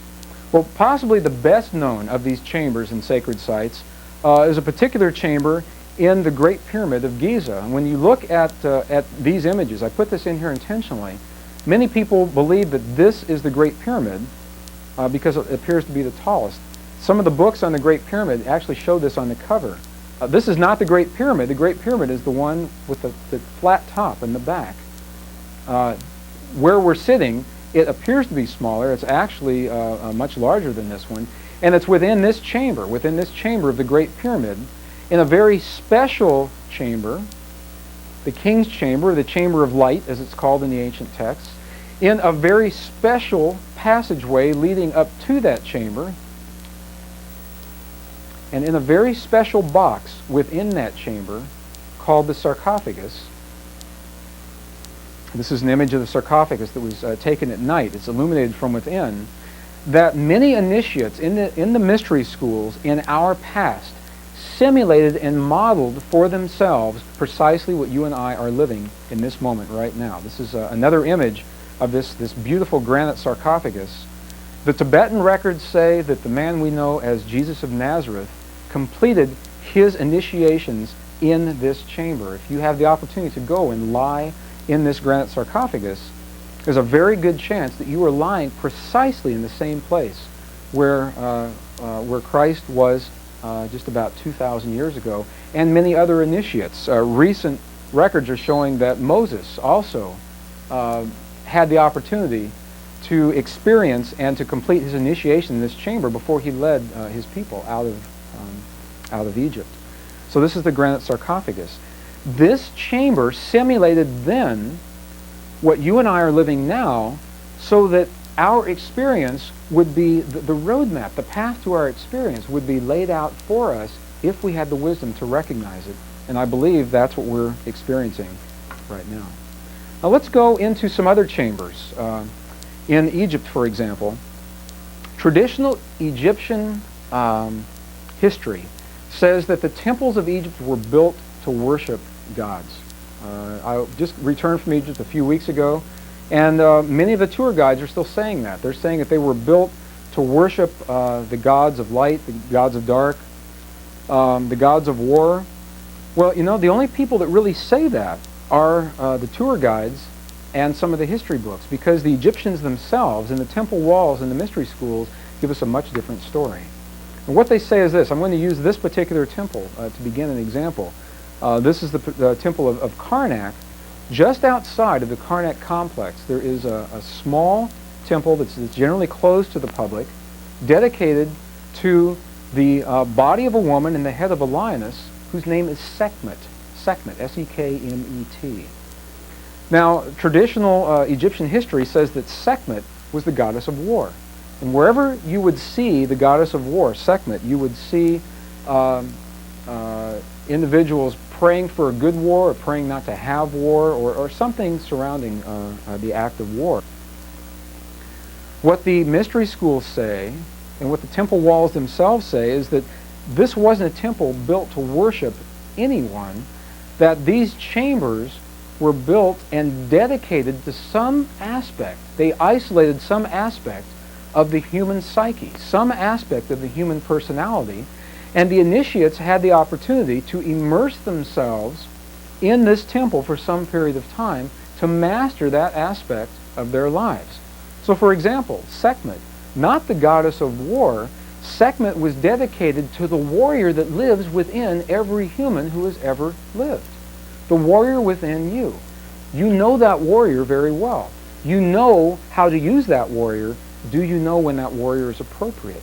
Your relationships will teach you the mastery as you have the wisdom to allow and recognize that appropriateness. The warrior within, the temple of Sekhmet.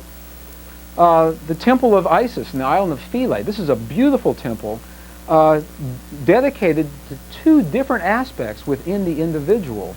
The aspect of fidelity, which has many different meanings in many cultures. Fidelity to oneself, fidelity to the truth of one's path in life. That was one aspect of the temple of Isis. And the love that comes from that fidelity.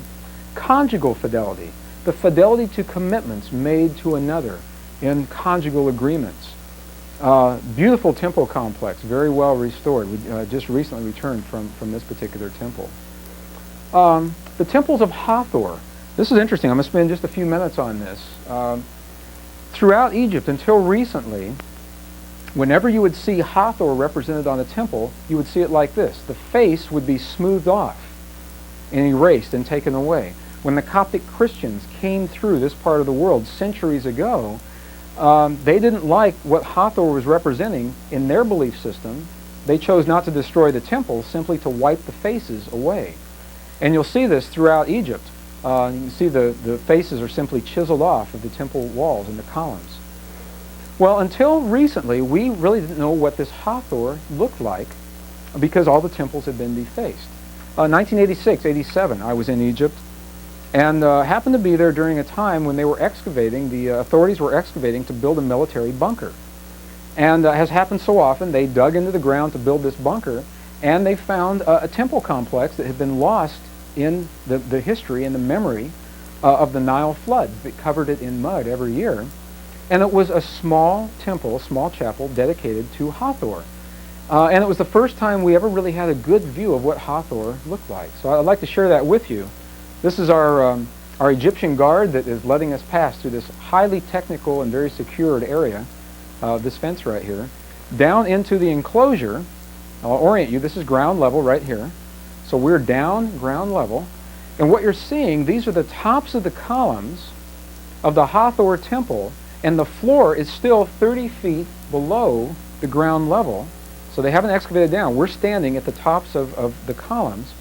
And I just returned a few weeks ago from this very site, and they have not done any more excavation. They are not in any big hurry to excavate this site.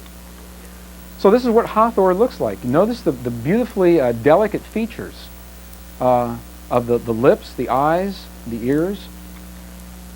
Absolutely beautiful image. Hathor represented love, the love of oneself, the joy in the love of life. The reason I place these images here for you now is because it's interesting, no matter what temple you go to in Egypt, whether it's the temple of rage, the temple of the warrior within, the temple of light, the temple of darkness, the temples of lust, great temple to be stuck in for 30 years or so. Whatever temple you go into, you will find the image of Hathor, the image of love, outside of those temples, because it is in love that we are asked to know ourselves in rage. In love, we are asked to know the hate within in the past. We are asked to know of the light and the dark, and the jealousy and the lust. In love, we are asking ourselves to have the experience of life. and the Hathor, the energy, the patterns of Hathor at each of those temples to remind us of that. The temples of experience. The initiates thousands of years ago had the luxury of going into a temple and isolating some aspect of their experience and staying in that temple until they had mastered that emotion, staying in that temple for days or weeks or perhaps an entire lifetime. Maybe they were stuck in a particular temple, the temple of love, in the temple of what love and relationships are all about. As they progressed and moved forward through these temples, they would move on to the temples of knowledge and the temples of wisdom prior to their final initiations. Now, the reason I'm saying this to you now is because you and I no longer have the luxury of moving into a temple and isolating some aspect of emotion for years or for a lifetime. We live those temples every day in our lives through our relationships.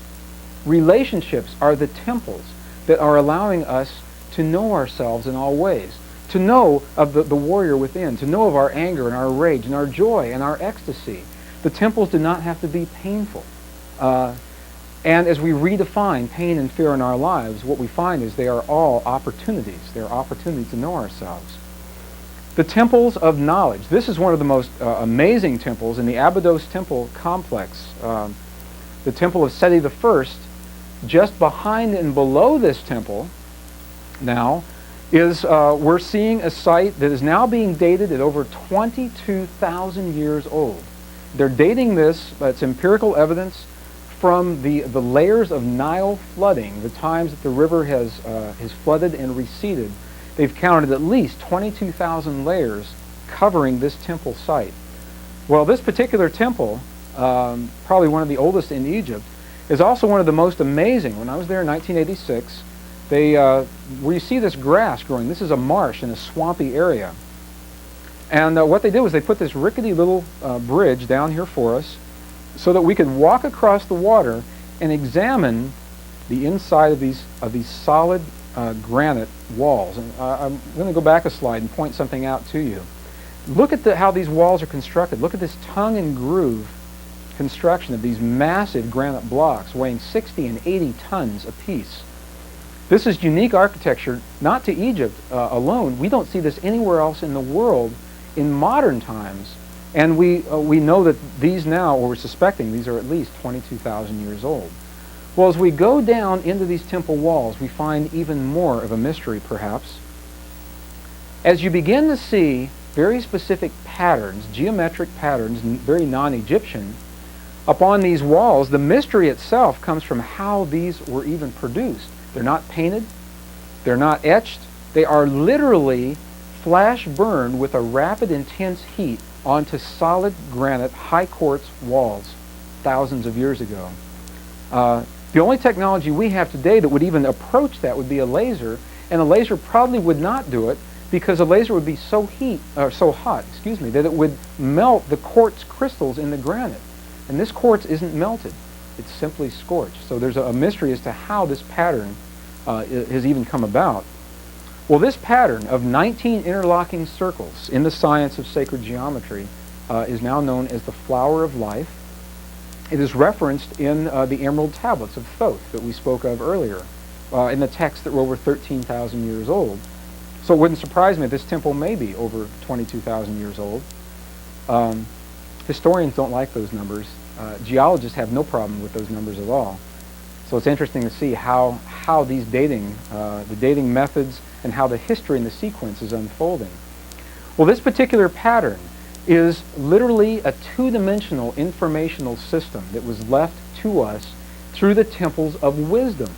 And what may be said about this particular temple is that all that may be known, not experienced, not felt, not emoted, all that may be known in terms of our mathematical world is embodied within the geometric patterns that we see here. In case you couldn't see that well, I've put this schematic here for you. What you're seeing are a series of curves, interlocking curves, like the CBS eye, looking like this.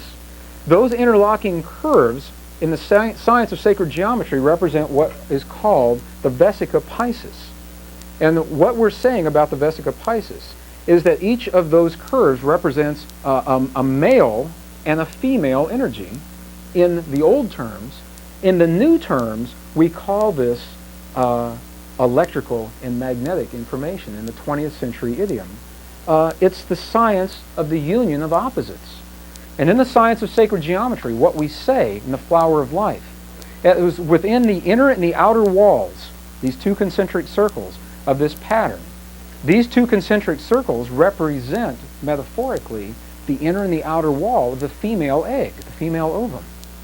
And what we say is that within those two circles represent all possibilities as potential. Anything can happen through the union of opposites and the way that those unions are allowed, electrical and magnetic energy. This is the temple of wisdom, one of the temples of wisdom that we have in Egypt. As the initiates would move through their lives mastering emotion, the temples of knowledge then would be meaningful to them, just like it is in our lives today. Without the context, without knowing what our lives mean to us, the knowledge is meaningless to us. We would move from the temples of emotion and the temples of knowledge then to the temples of wisdom. This image that you're seeing, the temple of the Sphinx, the temple of the wisdom. This is where the ancient texts tell us that the Hall of Records is actually maintained. The records of human history that resulted from the living of the knowledge, from the wisdom of the knowledge of our cycle from this time back to the last shift of the ages. This is the temple that Edgar Cayce references time and time again. It's interesting, again, I was just in Egypt within the last few weeks. 3 doorways now, 3 passageways have been found that lead into hallways, stairways, and sealed stone and wooden doors leading to some chamber inside of this temple, probably in 1996, as they're estimating now that these doorways will be open. So it'll be interesting to see how that comes about. So the temples of wisdom. You and I live these temples. We're living the identical process to the initiates of old in our lives today. You and I do not have the luxury of going to a temple to isolate, going to a stone building to isolate these aspects of our lives. Our temples have, in fact, become our temples of relationship. This is the way the wisdom comes to us. Now, I've given you a schematic here as an illustration of the way the processes are coming to us. To the degree that you and I view the events in our lives purely through the logic of the mind, through the left and the right brain, the polarity of the mind, you and I always will live in that polarity. That's what locks us into the polarity. That's what locks us into the separation. And there's nothing wrong with that, so please not hear me say that it is wrong. It is a choice to remain locked into that polarity. And the ancients tell us that logic is very important. The logical mind is a key portion, plays a key role in our experience. And they also say that it goes even farther than that. What they say is that in addition to the logic of the mind, that it is the wisdom of the heart that tempers the logic of the mind. These concentric circles centering around the heart, the 7-layer liquid crystal oscillator that we call the heart. It's also interesting that in our language we have no word to describe a wisdom that comes from the heart. I have to go to another culture. Part of my heritage is Cherokee. And in the Cherokee traditions, there is a word that describes the single eye of the heart, the eye that sees no right, no wrong, no good, no bad. It simply sees an event for what it is and says, this is what it is, and these are the consequences of this event. The word for that is Shante Ishta, the single eye of the heart. What you and I are asking ourselves to do in this lifetime, through the temples of our emotions, through the temples of our relationships, is to find that balance between the logical mind and the wisdom of the heart and live that balance day in and day out. That becomes the compassion that we choose to have in our lives. This beautiful image I'm showing to you now because in a very real sense, what I'll say to you is that you do not need to go to a temple anywhere on this earth to have these experiences. It's fun to do that. You may do that, and you may have some very powerful experiences. Those temples may be catalysts for memory within your body. That certainly is true, and it's not necessary. Because for me, the greatest temple and the greatest mystery school of all is this temple right here. It's the temple of your soul. It's the temple that has brought you into the room that is allowing you to view, you and I, to view this video as we're seeing it right now. And it is in this temple that you will know of yourselves in all ways, and in that knowing, find the mastery that leads you gracefully into the transition, the phase change that the ancients called the shift of the ages. That is the message, I believe, of this and other reference beings. This man lived that science. He lived the science of compassion. He anchored it among us. I was taught when I was young that the gift of this man was in his death, that he died for my sins that I had not even yet committed in my life. And it made about this much sense to me. So I was asking myself to explore further. And what we now know is that this man's gift was not in his death, first of all, because he never died. If he had died, the message would have been lost. This man resurrected. And resurrection is much different than death. And it was in the resurrection and in the gift of his life, anchoring the message, walking among humans, living the message day in and day out, living compassion, that he became the living bridge. If one person saw the demonstration of his life, then it was anchored in this world and it became a memory. And that memory, that electromagnetic pulse, just like you saw in the cymatics images, that memory is the memory that he is the living bridge left for you and I. And he became that bridge. You in your lifetime, now you are being asked to become that living bridge for yourself and for those that you hold most dear in the living day in and day out of whatever your life means to you through the science of compassion, becoming a compassionate and forgiving being. And there is a science to that. It's not a random nebulous concept. There are very real parameters that define for us what compassion is all about. We've covered a tremendous amount of information in a relatively brief period of time. And I'd like to take just a moment to summarize, bring some of these concepts into perspective, into focus, and then spend the next few minutes moving from there with personal experiences, describing, making concrete some of the points that may appear to be a little bit nebulous at this time. So I'd like to step over to our board and go through briefly what we began speaking about earlier in this day. Everyone feels that something's happening in their lives. Now for the first time, our scientists are able to digitally quantify what that something is. The Earth is in fact experiencing a drop in magnetics and increase in frequency, and they appear to be moving toward a point where they will culminate in what the ancients called the shift of the ages. Through the sacred circuit, you saw the images of the sacred circuit, how every cell in our body is tuned to the brain, which is entrained to the heart and tuned to the earth. Our body is attempting to match these changes that the earth is going through. Our body is trying to maintain a tuning, a resonance to these changes. Earth vibrates in an increased fashion and experiences lower and lower magnetics. The only way that our bodies are able to maintain this tuning is through the allowing of our emotions. If you and I were rocks, if we were sitting out on the sidewalk as a pile of concrete, we would always be in tune with the earth, and we would not have the opportunity to feel and emote. And it is through the gift of emotion, the gift of feeling, that we are able to create interference patterns that we call fear, impeding our ability to allow this tuning process. So what is happening is you and I are barreling down this road toward the time the ancients called the shift of the ages. Our bodies are attempting to match this tuning within the earth, and the only mechanism that we have that allows that process is our ability to emote and to feel. And you don't have to know any of that. That is the context within which this whole process is unfolding. Now, the way it comes about is that you and I skillfully and masterfully in our lives have learned to create relationships, interpersonal relationships with other people. Not all romantic, although romantic relationships sometimes are the most intense and the fastest learning mechanisms that we have.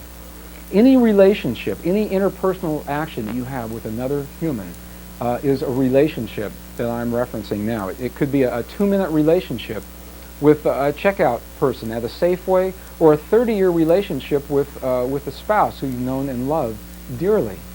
It can be an interpersonal relationship with a coworker, with a supervisor, with a sibling, or simply a friend.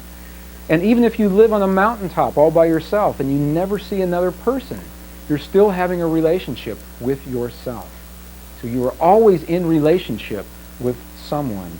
Those relationships are your opportunity to experience emotion.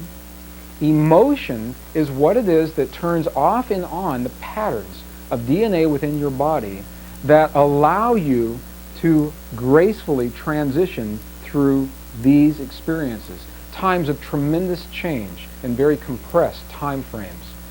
That is why so many people now are saying, that time, they sense that time is speeding up. Well, you measure time, your cells measure time by the number of pulses per second that our planet emanates. Well, those number of pulses have gone from 7.8 to at least 8.6 cycles per second. So yes, I would expect that you will sense that time speeding up, because it is. As the days grow shorter, Earth pulsates faster. Many people now are saying that they are experiencing very intense emotions through even more intense relationships. And if that's true, I would not be surprised if it is true because of this. As we get closer and closer to this time that the ancients called the shift of the ages, we are asking ourselves with a greater and greater sense of urgency to find balance, to reconcile the patterns of our lives so that they may serve us and not hinder us in the evolutionary path along this road to the shift. Many people are saying now that they are sensing a tremendous sense of anxiety and urgency within their body. They are sensing on some level, they are feeling this process as it unfolds within our lives. Well, you know, as I talk to people in many parts of the world, I have the opportunity to share this information. This is the 9th year now that zero-point information has been offered in one format or another. And people say to me, I understand what you're saying here. What good does it do if I change and no one else around me changes? What good does it do if I remember compassion in my life, if I become compassion, if I remember no hate in a world that has learned to hate in the past, or if I remember no fear in a world that has learned to fear in the past? Well, to help understand what good that does, I have a short video clip that I'd like to show you. In the science of chaos theory, there is a mathematical equation that defines the point where order and chaos merge. It's a membrane where order and chaos come together. And until recently, it was a nebulous theoretical point. And with the advent of high-speed computers, now we're able to plug the mathematical formula into these computers and create an image, a picture of what this image actually looks like. We call the resulting image the Mandelbrot set. Your life is holographic in nature. I know that you know that, and I know you've heard that many times. I'd like to take a few moments and pausing in this video to explore precisely what that means to you, your life, and your relationships, your emotions, and your feelings. Every emotion, each feeling, each response that you choose to any given situation affects every other person on this earth to some degree. That's the beauty of the holographic model. That's the power in compassion. Together, let's explore the nature of this relationship through an image that researchers are calling the Mandelbrot set. What you're seeing on your screen right here, this is an image of a mathematical point that is called the Mandelbrot set. It is a point in chaos theory where order and chaos merge. And where they come together, that point may be defined mathematically. As we feed the mathematics into computers, this is the graphic equivalent of that boundary between order and chaos, the Mandelbrot set. Now, the reason I use this image to describe this concept is because this is a very good example of a hologram. One definition of a hologram may go something like this. In a hologram, the whole pattern is whole and complete unto itself, and if you were to take any little portion of this whole out and examine it closely, you will see the entire pattern repeating itself again and again and again. This is the way the Mandelbrot set works. This entire image is called the Mandelbrot set. And as you'll see around the periphery of the Mandelbrot set, you'll see many, many other little patterns. These are all little Mandelbrots. Now, we're going to use the power of our computer to take us into this image. We will zoom into the image, and you'll see that as we zoom into this image, the pattern repeats itself again and again and again. And this is where the beauty of the holographic model becomes apparent. As it goes like this. Anywhere in this pattern, if we were to change one little aspect on any one of these little holograms, on any one of these little Mandelbrots, that change would be reflected throughout the entire system. Every place where you saw this pattern would reflect that change, no matter where in the system we place the change. Our consciousness works that way. To the degree that you allow yourself to remember the gift of compassion, to remember the option of no hate and no fear in a world that has learned to hate and fear. To the degree that you allow that in your little piece of our universe, to some degree that change is reflected throughout the entire pattern of our universe because we are holographic in nature. Well, let's explore this relationship together as through our computer we allow the computer to take us deeply into this model.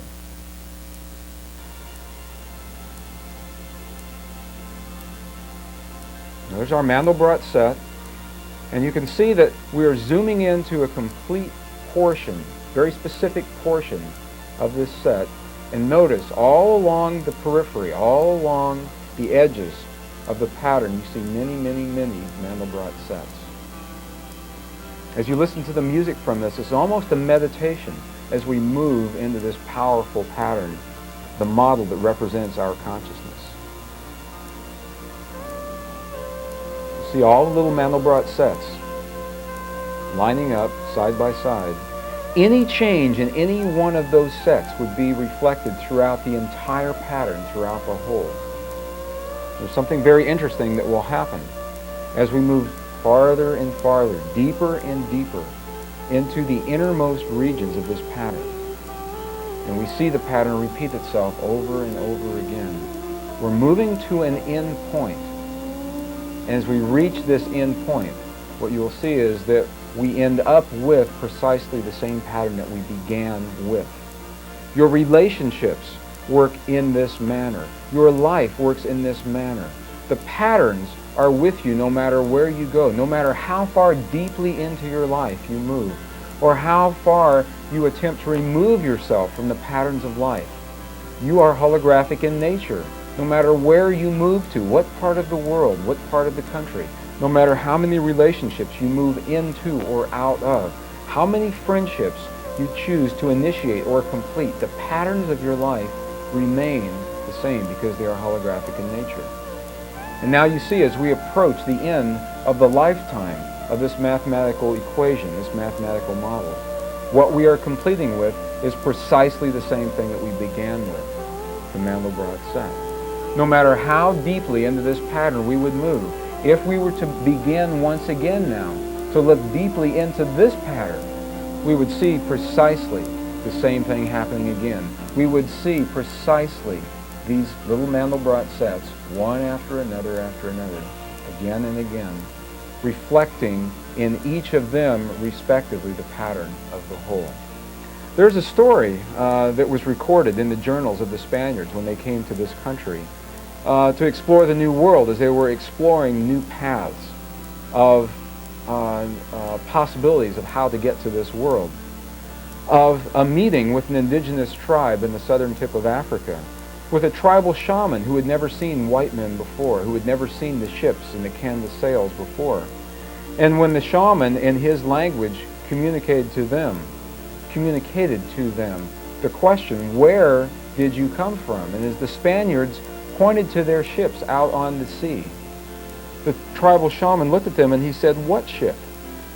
Because even though his eyes were looking at the patterns of large wooden planks and the large canvas sails, they were so foreign to his expression of life, they were so foreign to his framework of reference, that he could not recognize those patterns. And he was fascinated by this. And the shaman began to work with this, and he said, you know, if I play with this pattern, if I squint my eyes a specific way, I think I'm beginning to see something. And although that's interesting, the really interesting thing is this, that it wasn't long before his entire tribe was able to see those ships, even though they were not on the shore with him. Why? Why did they learn to see differently, even though they weren't on the shore having the same experience that he had?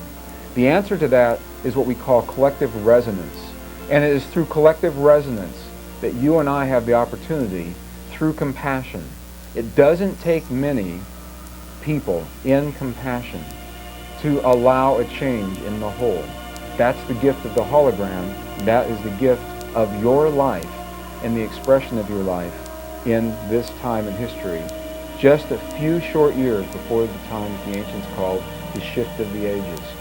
Through the Mandelbrot experience, through the holographic nature of our experience, every time you remember that to hate is an option and that you have a higher option, that to fear is an option and that you may choose a higher option, each time you remember that, to some degree, you become the living bridge in the holographic nature of our awareness, anchoring that option, anchoring that wisdom for all who have the courage to follow you. That's your gift. That's your opportunity. It's through our relationships that we have the opportunity to demonstrate to one another and to ourselves the mastery of the emotions and the mastery of what our lives have come to be. It is through the science of compassion and the temples of our relationships that you and I are being gifted the opportunity to tune our bodies to the changes that the earth is asking us to accommodate within our lives. So we've just spent the last couple of hours going over many of the parameters of what that tuning is all about and what's involved in that tuning. Some of the concepts may sound a little technical, some may sound a little nebulous, and because of that, what I'd like to do now for the next few minutes is to demonstrate to you through a real life story precisely how these temples may come into your lives, sometimes when you least expect it, and what the temples mean to you as they're unfolding in your life. I know my life the best, and from that I will share a single story with you, a story that's helped many people. It's provided some concreteness to what sometimes are otherwise very nebulous concepts. So I'll begin this story. 1993, I had 3 people came into my life, all within just a few short weeks of one another in 1993, in 3 very different and also related relationships. One of those people was a business partner that contacted me and came in to my life through a business relationship. One was it was a friend who was a friend and also someone who came to live on my property with me in exchange for work that would be done on the property. And one was a romantic relationship, all of them beginning at approximately the same time. Well, there was something interesting that happened in these relationships, in that it wasn't long after beginning each of them that each of those people in the relationships began to exhibit characteristics that just made me crazy, just drove me right up the wall in the past of those relationships. And I discounted those feelings, and this is important when I say this. I discounted the feelings. So what happened was I would come home from a business trip, from a workshop or a lecture, and things would be happening at home, things that were just making me crazy at the time. And I'd say, you know, I'm just tired, or it's just me, and I'm going to be gone again in a few days. So I would kind of discount those experiences, and I would go on my next trip. And I'd come home and the same thing would be happening again and again and again. Well, each time I come home from a trip, there's a routine that I follow. I come in through the Albuquerque airport, I go to the ATM, get some money out, take my car out of parking, pick up any pets from the vet, go to the grocery store, and go home. And I was coming back from a particular trip in Seattle, not long after these relationships had begun in my life. And my routine didn't get very far. I came in on the plane, I went to the ATM to get the money out, and the ATM told me that there was no money available to me. This was on a Sunday afternoon, late on a Sunday afternoon. And I knew that there was a mistake because I had just put a fairly large sum of money into that account from a loan, a construction loan, as I was renovating the property, the meditation center in northern New Mexico, where I had recently moved. So I knew that there was a mistake. There was nothing that could be done on a Sunday afternoon with the ATM people. So Monday morning I got up and I called the bank, and much to my surprise, they said, "Mr. Braden, there is no mistake. All those funds were withdrawn, and that account now is 71 checks overdrawn, and we are assessing you a fee for each of those checks that's overdrawn." And I said, "Wow, something's happened here." And I went in and worked with the bank, and found out that someone I had trusted trusted tremendously had taken the liberty with that account, had essentially drawn all the money out of that account, taken the name off of the account, and the bank had allowed that whole process to happen. Well, when I go home from a trip and I have some time to spend at home, there's an old dirt road, just down from my home, and I love to walk on this road because there's no traffic and there's nothing to do but walk and think. And I began walking on this road to try to understand what had just happened to me. I mean, something big. When something big like that happens in your life, you know that there's something going on. Each of these three people in these three relationships were really becoming a challenge to deal with. And now I had absolutely no money in my account. I couldn't get my car out of the Albuquerque parking lot. I couldn't pull my pets out of the vet. I couldn't go to the grocery store. The workmen were already on my property, renovating the property, and I went home to them and I said, "You might as well leave. I have no money to pull my animals out of the vet. I certainly cannot pay you." And all these things happened, all in the same weekend. Well, as I began walking down this road, I was conditioned, as many of you were, that when something is in your face, when someone is showing you something that you do not like, that they're showing you. They're a mirror of something about you that you don't like. So I said to myself, if these people are mirroring something to me, what is it they're showing me about myself? And to know that, I had to be very clear about what was being demonstrated in each of the relationships. And as I walked along this road and thought about it, it became very clear to me that there were issues of trust, issues of honesty, issues of integrity. All three of those issues were involved in my relationships with these other people. In the business relationship, I would uphold my end of the business. I would do the presentations as I was contracted to do them.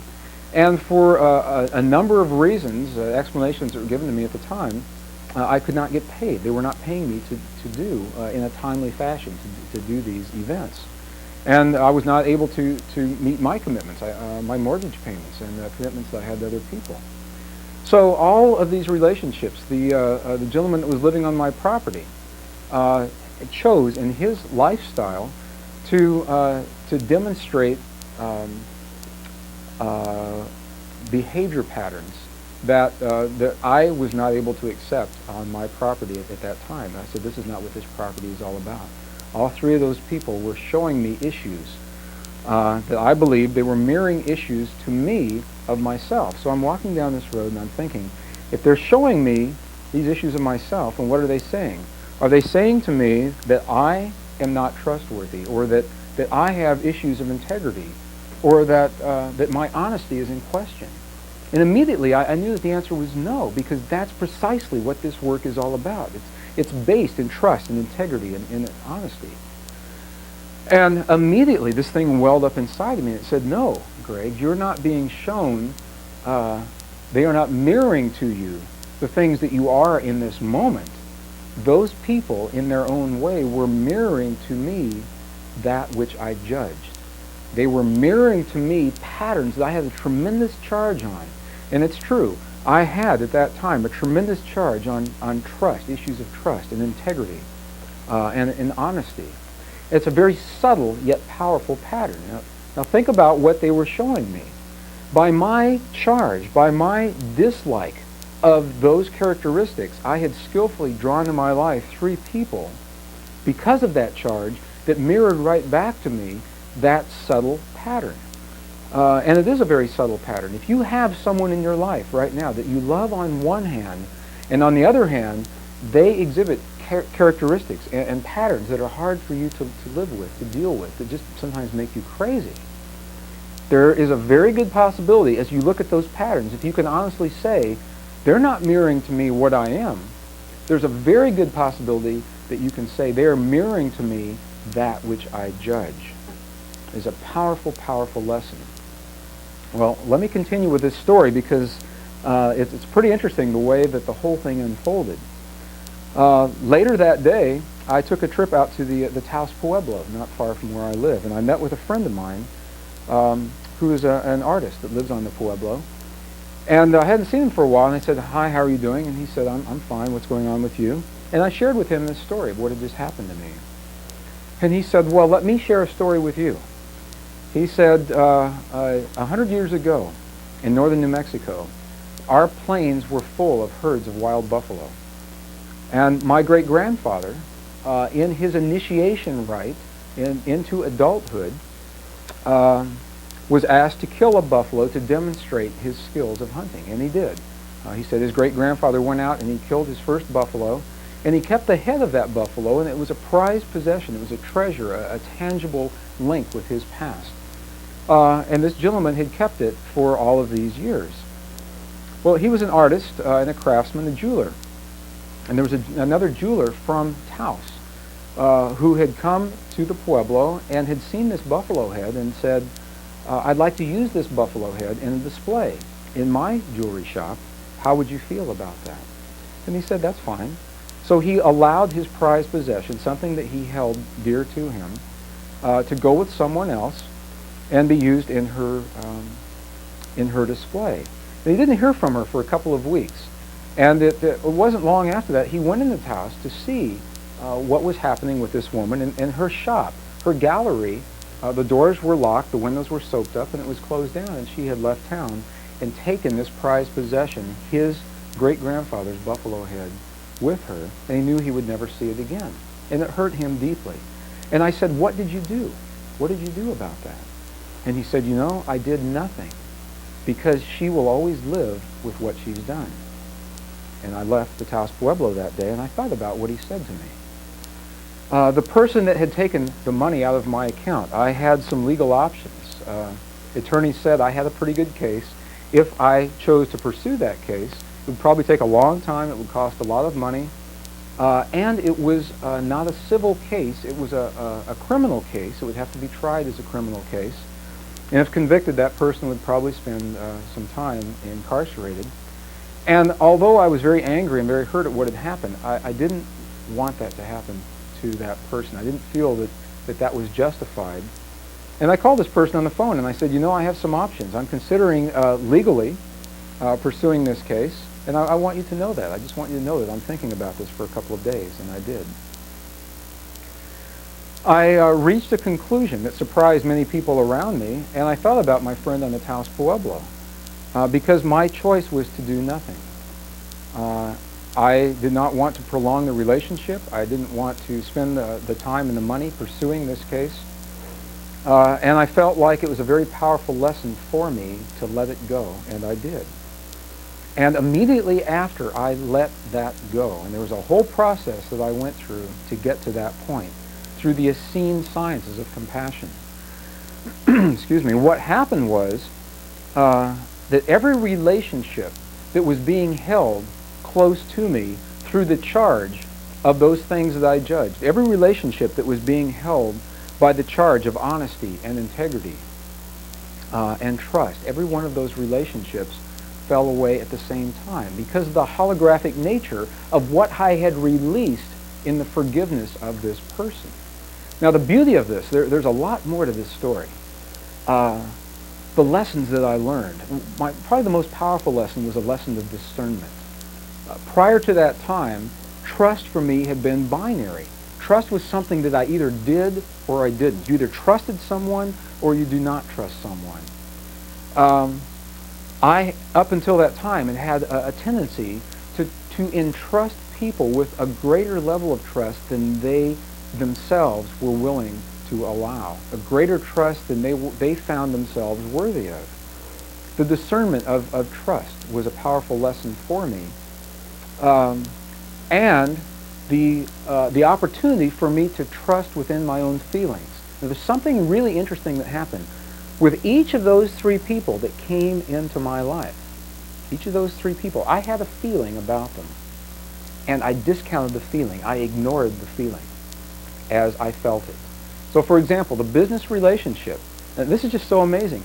The businessman, within the first 10 minutes of our meeting at the home of an acquaintance in Northern California, I asked him a question I asked very few people. Out of the blue, I just said, "When's your birthday?" And he said, "Oh, my birthday is June 28th, 1954. And I said, "Well, that's exactly when my birthday is. The same month, the same day, and the same year. We're both Cancerians." I thought, what a beautiful basis for a business relationship, the feeling world of a Cancerian. And he looked at me in that moment, and he said something to me, and I discounted it. He looked at me in that moment, and he said, "You know, I'm your evil twin." And I heard it, and I discounted it through my logic. What I said was, "Oh, Greg, get off of it. You know, that's silly for you to think that it wouldn't be." He was just kidding when he said that. He looked at me when he said that. I had a feeling, and I discounted it. I had a similar feeling with the romantic relationship. I had a similar feeling with a friend who was coming to live on my property, and I discounted all of those. So along with the lesson of discernment of trust, I also had a very powerful lesson of trusting myself and my personal feelings in dealings and relationships with other people. And I know that you do the same, and the reason I share this story with you is because it is so important to trust those feelings and to know what those feelings are saying to you. It was very interesting following this whole series of events. The workmen who were on my property that I couldn't pay because there was no money, they said to me, "You know, we really love being here in northern New Mexico this time of year in the summer. It's beautiful. Would you consider an exchange of some kind, a trade for the work we're doing on your property?" And I said, "Well, you bet. What would I possibly have that you would be interested in?" And they said, the contractor, the head workman, said to me that at that time he and his girlfriend had always wanted to go to Egypt, and they'd always wanted to go to Peru. And would I be willing to take them in exchange for the work that was being done on the property? And I said, "You bet." And we worked out a system. The work got done, no money was exchanged, and the next year they went with me to Peru. It's interesting how something like that works. The friendship, the gentleman that was living on my property, it wasn't long before it made no sense for him to live with me anymore at all. As the romantic relationship, they disintegrated very quickly without me really doing anything as this process was unfolding within our experience. So the two primary lessons that came from that experience, discernment of trust and trusting the feelings that come from within. Now, the business relationship, this was a gentleman who was booking my events for me. And as I left that relationship, I left all the events. There were no events for me to do from that point forward. No seminars, no lectures, no tours. And I had nothing to go to. And it happened on a weekend. Well, it wasn't 2 days later, Tuesday of the following week, I had a phone call. And I had a phone call from a woman that lives in the Northeast. A beautiful woman lives there. And she said, "I heard about you through some friends. I would like to book your events and to bring you into this part of the country. Would you be willing to work with me in that respect?" And the first thing I asked her, the first thing out of my mouth, I said, I'd be willing to consider it. When is your birthday? And she said to me, "My birthday is June 28th, 1954. The exact identical birthday of myself and the gentleman who I just had a horrible time with in this business relationship. And I came very close to hanging up the phone and walking away from that relationship. And something within me said no. I said, you know, just because I had this experience one time with this person, I didn't feel that that warranted negating every subsequent relationship that looked like it was going to be the same. And I shared the story with her. I shared the story of the gentleman who had the same birthday as both of us, who would book the events for me and was not paying me in a timely fashion. And she laughed and she said, "Are you willing to give this friendship and this relationship a chance?" And I said, "Sure, you bet," because it felt like the thing to do. And what I'll say to you now is that in trusting my feelings in that moment, what I had the opportunity to do and what I have now, if I had not trusted my feelings, I would have lost one of my most dear friends and one of my best business partners that I've ever had. And the reason I share this portion of the story with you is because I'm finding this happening to many people throughout the country.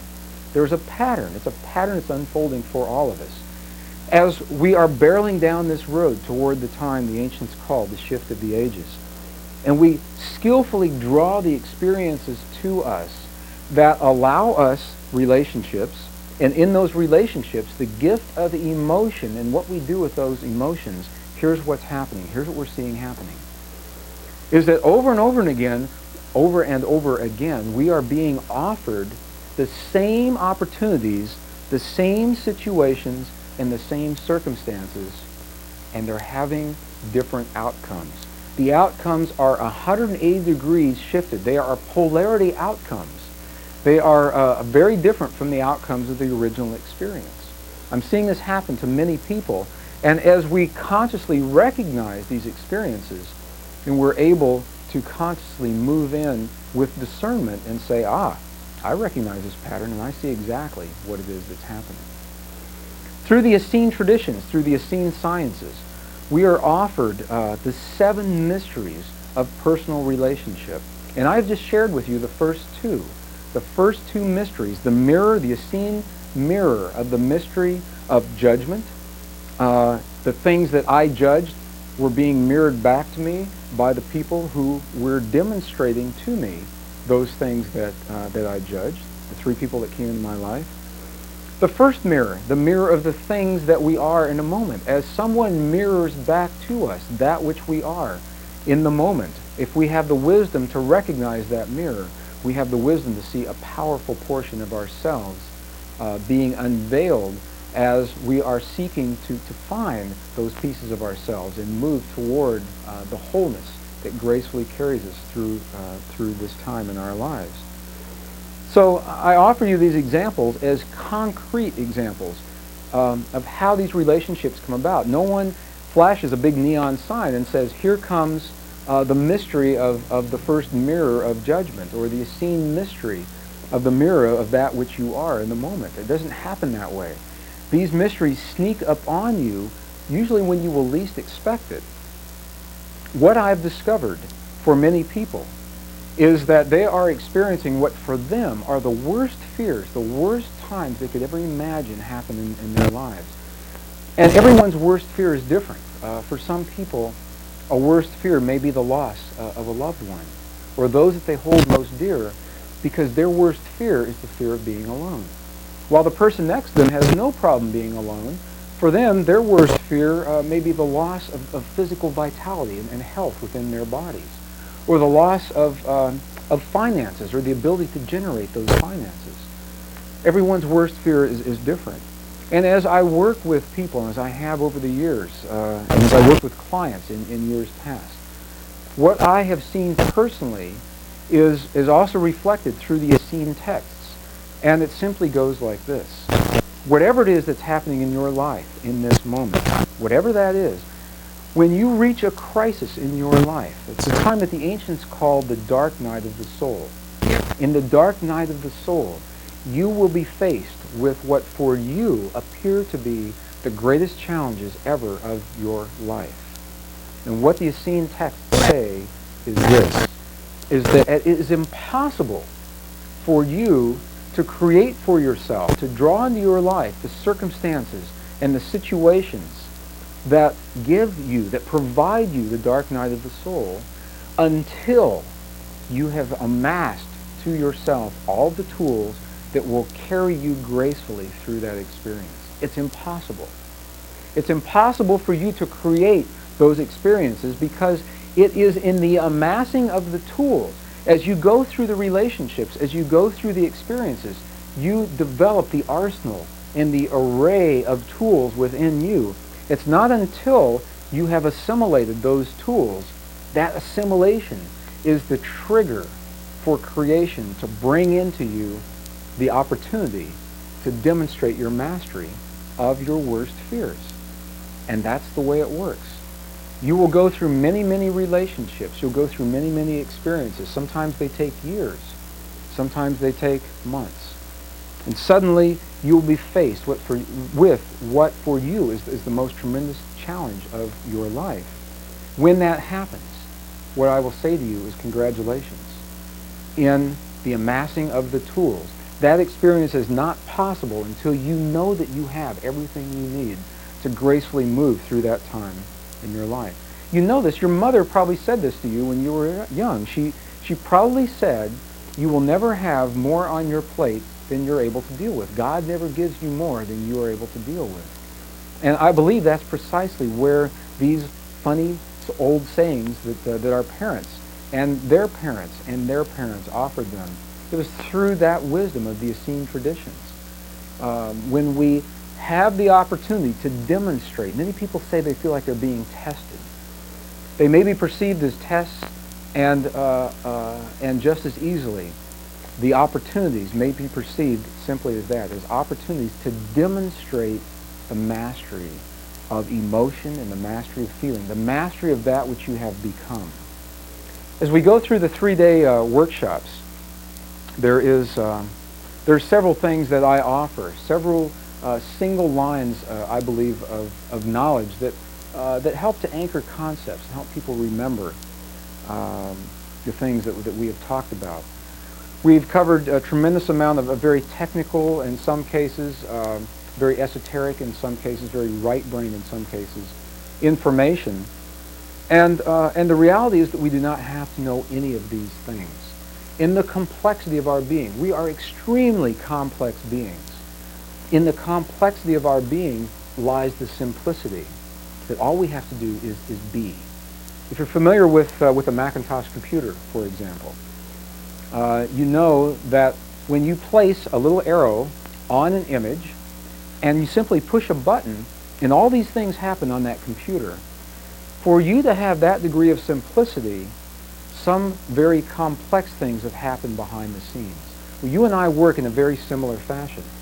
In the complexity of who and what we've come to be lies the simplicity that all we have to do is be. All we have to do is have the experience.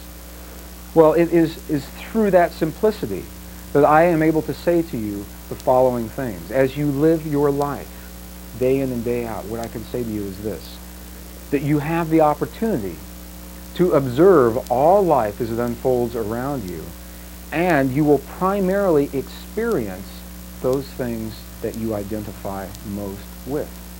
You will see everything happening in the world as it unfolds, as we barrel down this road toward the shift of the ages. What do you identify with? Do you identify with the joy and the light and the goodness and the beauty of what this world is all about? Or are you focused on the things that you do not like? Is that what your identity, where your identity lies? Those are the things that you're being asked to determine in your life. I can say to you this, that as you learn and as you remember the truth of what your world and what your life is all about, it is important in the learning to not be caught in the box of what you have learned in the past, to not be limited by what you have been taught. Take the knowledge that you have been taught and allow it to become a pivotal point to move beyond that which you've been taught, to move into the world of that which is not yet experienced and not yet known. Allow that in your life. I can say to you this, I can say that because and through the laws of creation, the laws of electrical and magnetic interactions, the laws of attraction between opposites, I can say this, that which you most choose to have in your life, the love and the nurturing and the compassion the companionship and the honesty and the integrity, that which you most choose to have in your life, it's not enough to want them. If you want them, you simply will allow yourself to want and want and want.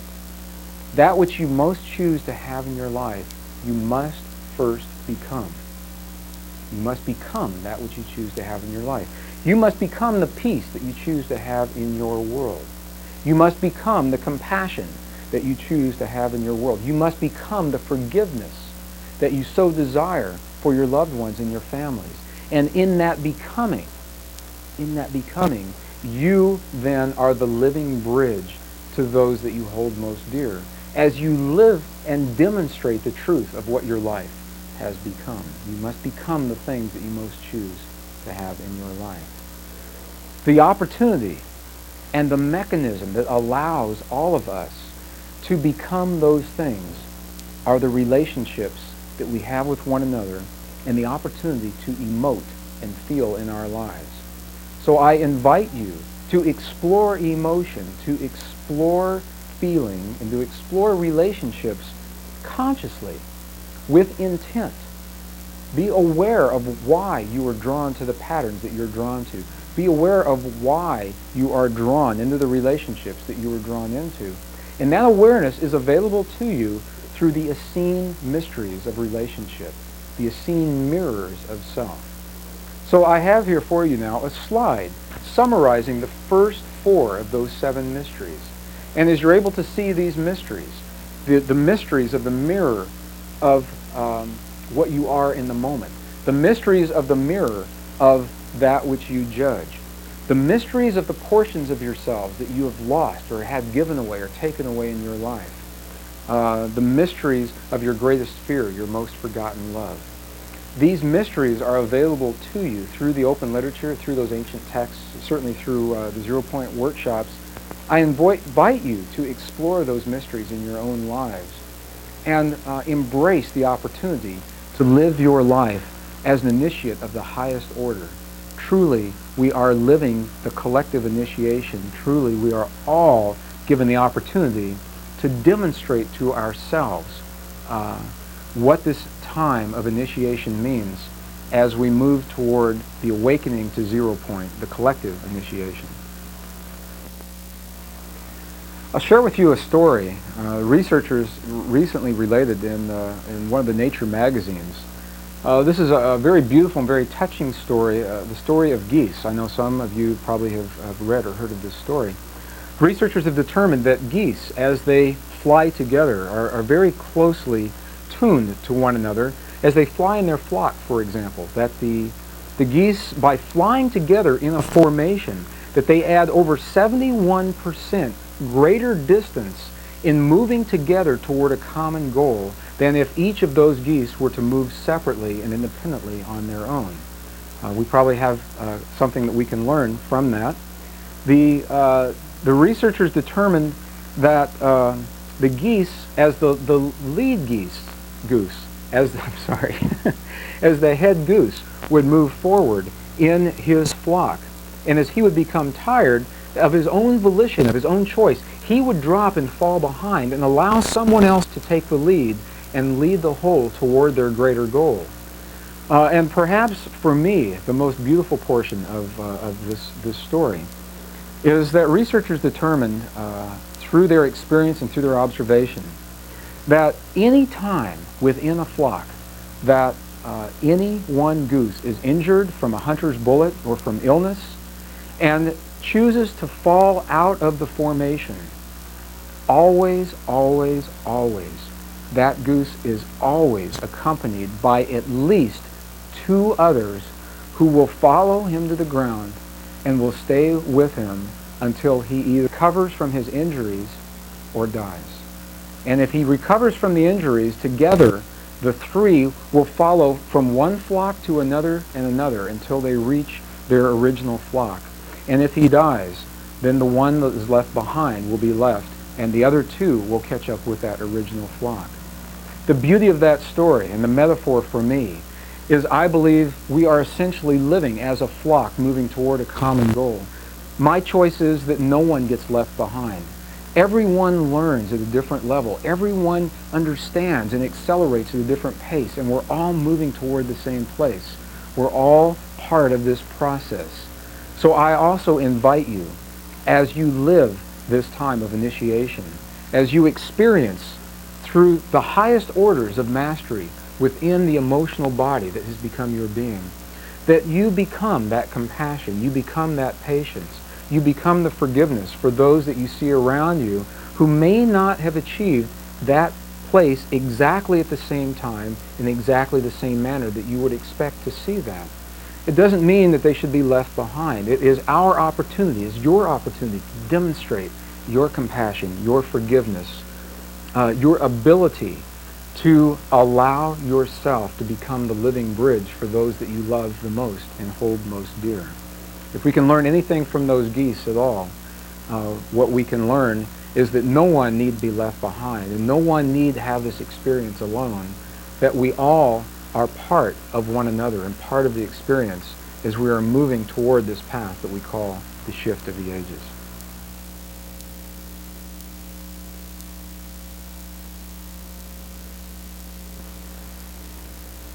In the words of the ancient and forgotten peoples of this world, in their traditions, there's a word for the force that binds all in its creation. It is simply the word Spirit. And I'll share with you now the Hopi prayer of compassion, a prayer to the Spirit, the force that underlies all of creation.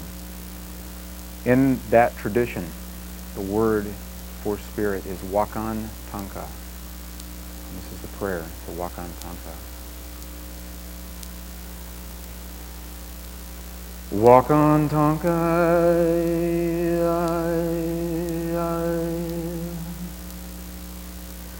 on Shimai Lai,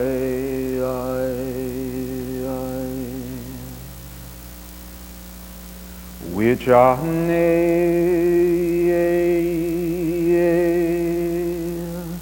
Shon ko ayo,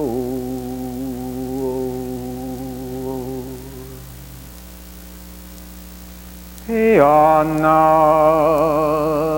he ane oe, he ana, he ane oe, Wakan Tanka. On Shimai Lai,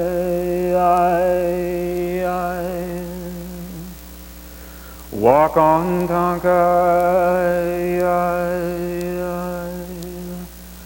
on Shimai Lai,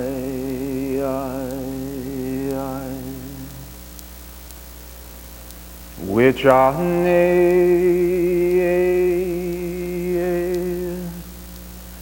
Shon ko ayo,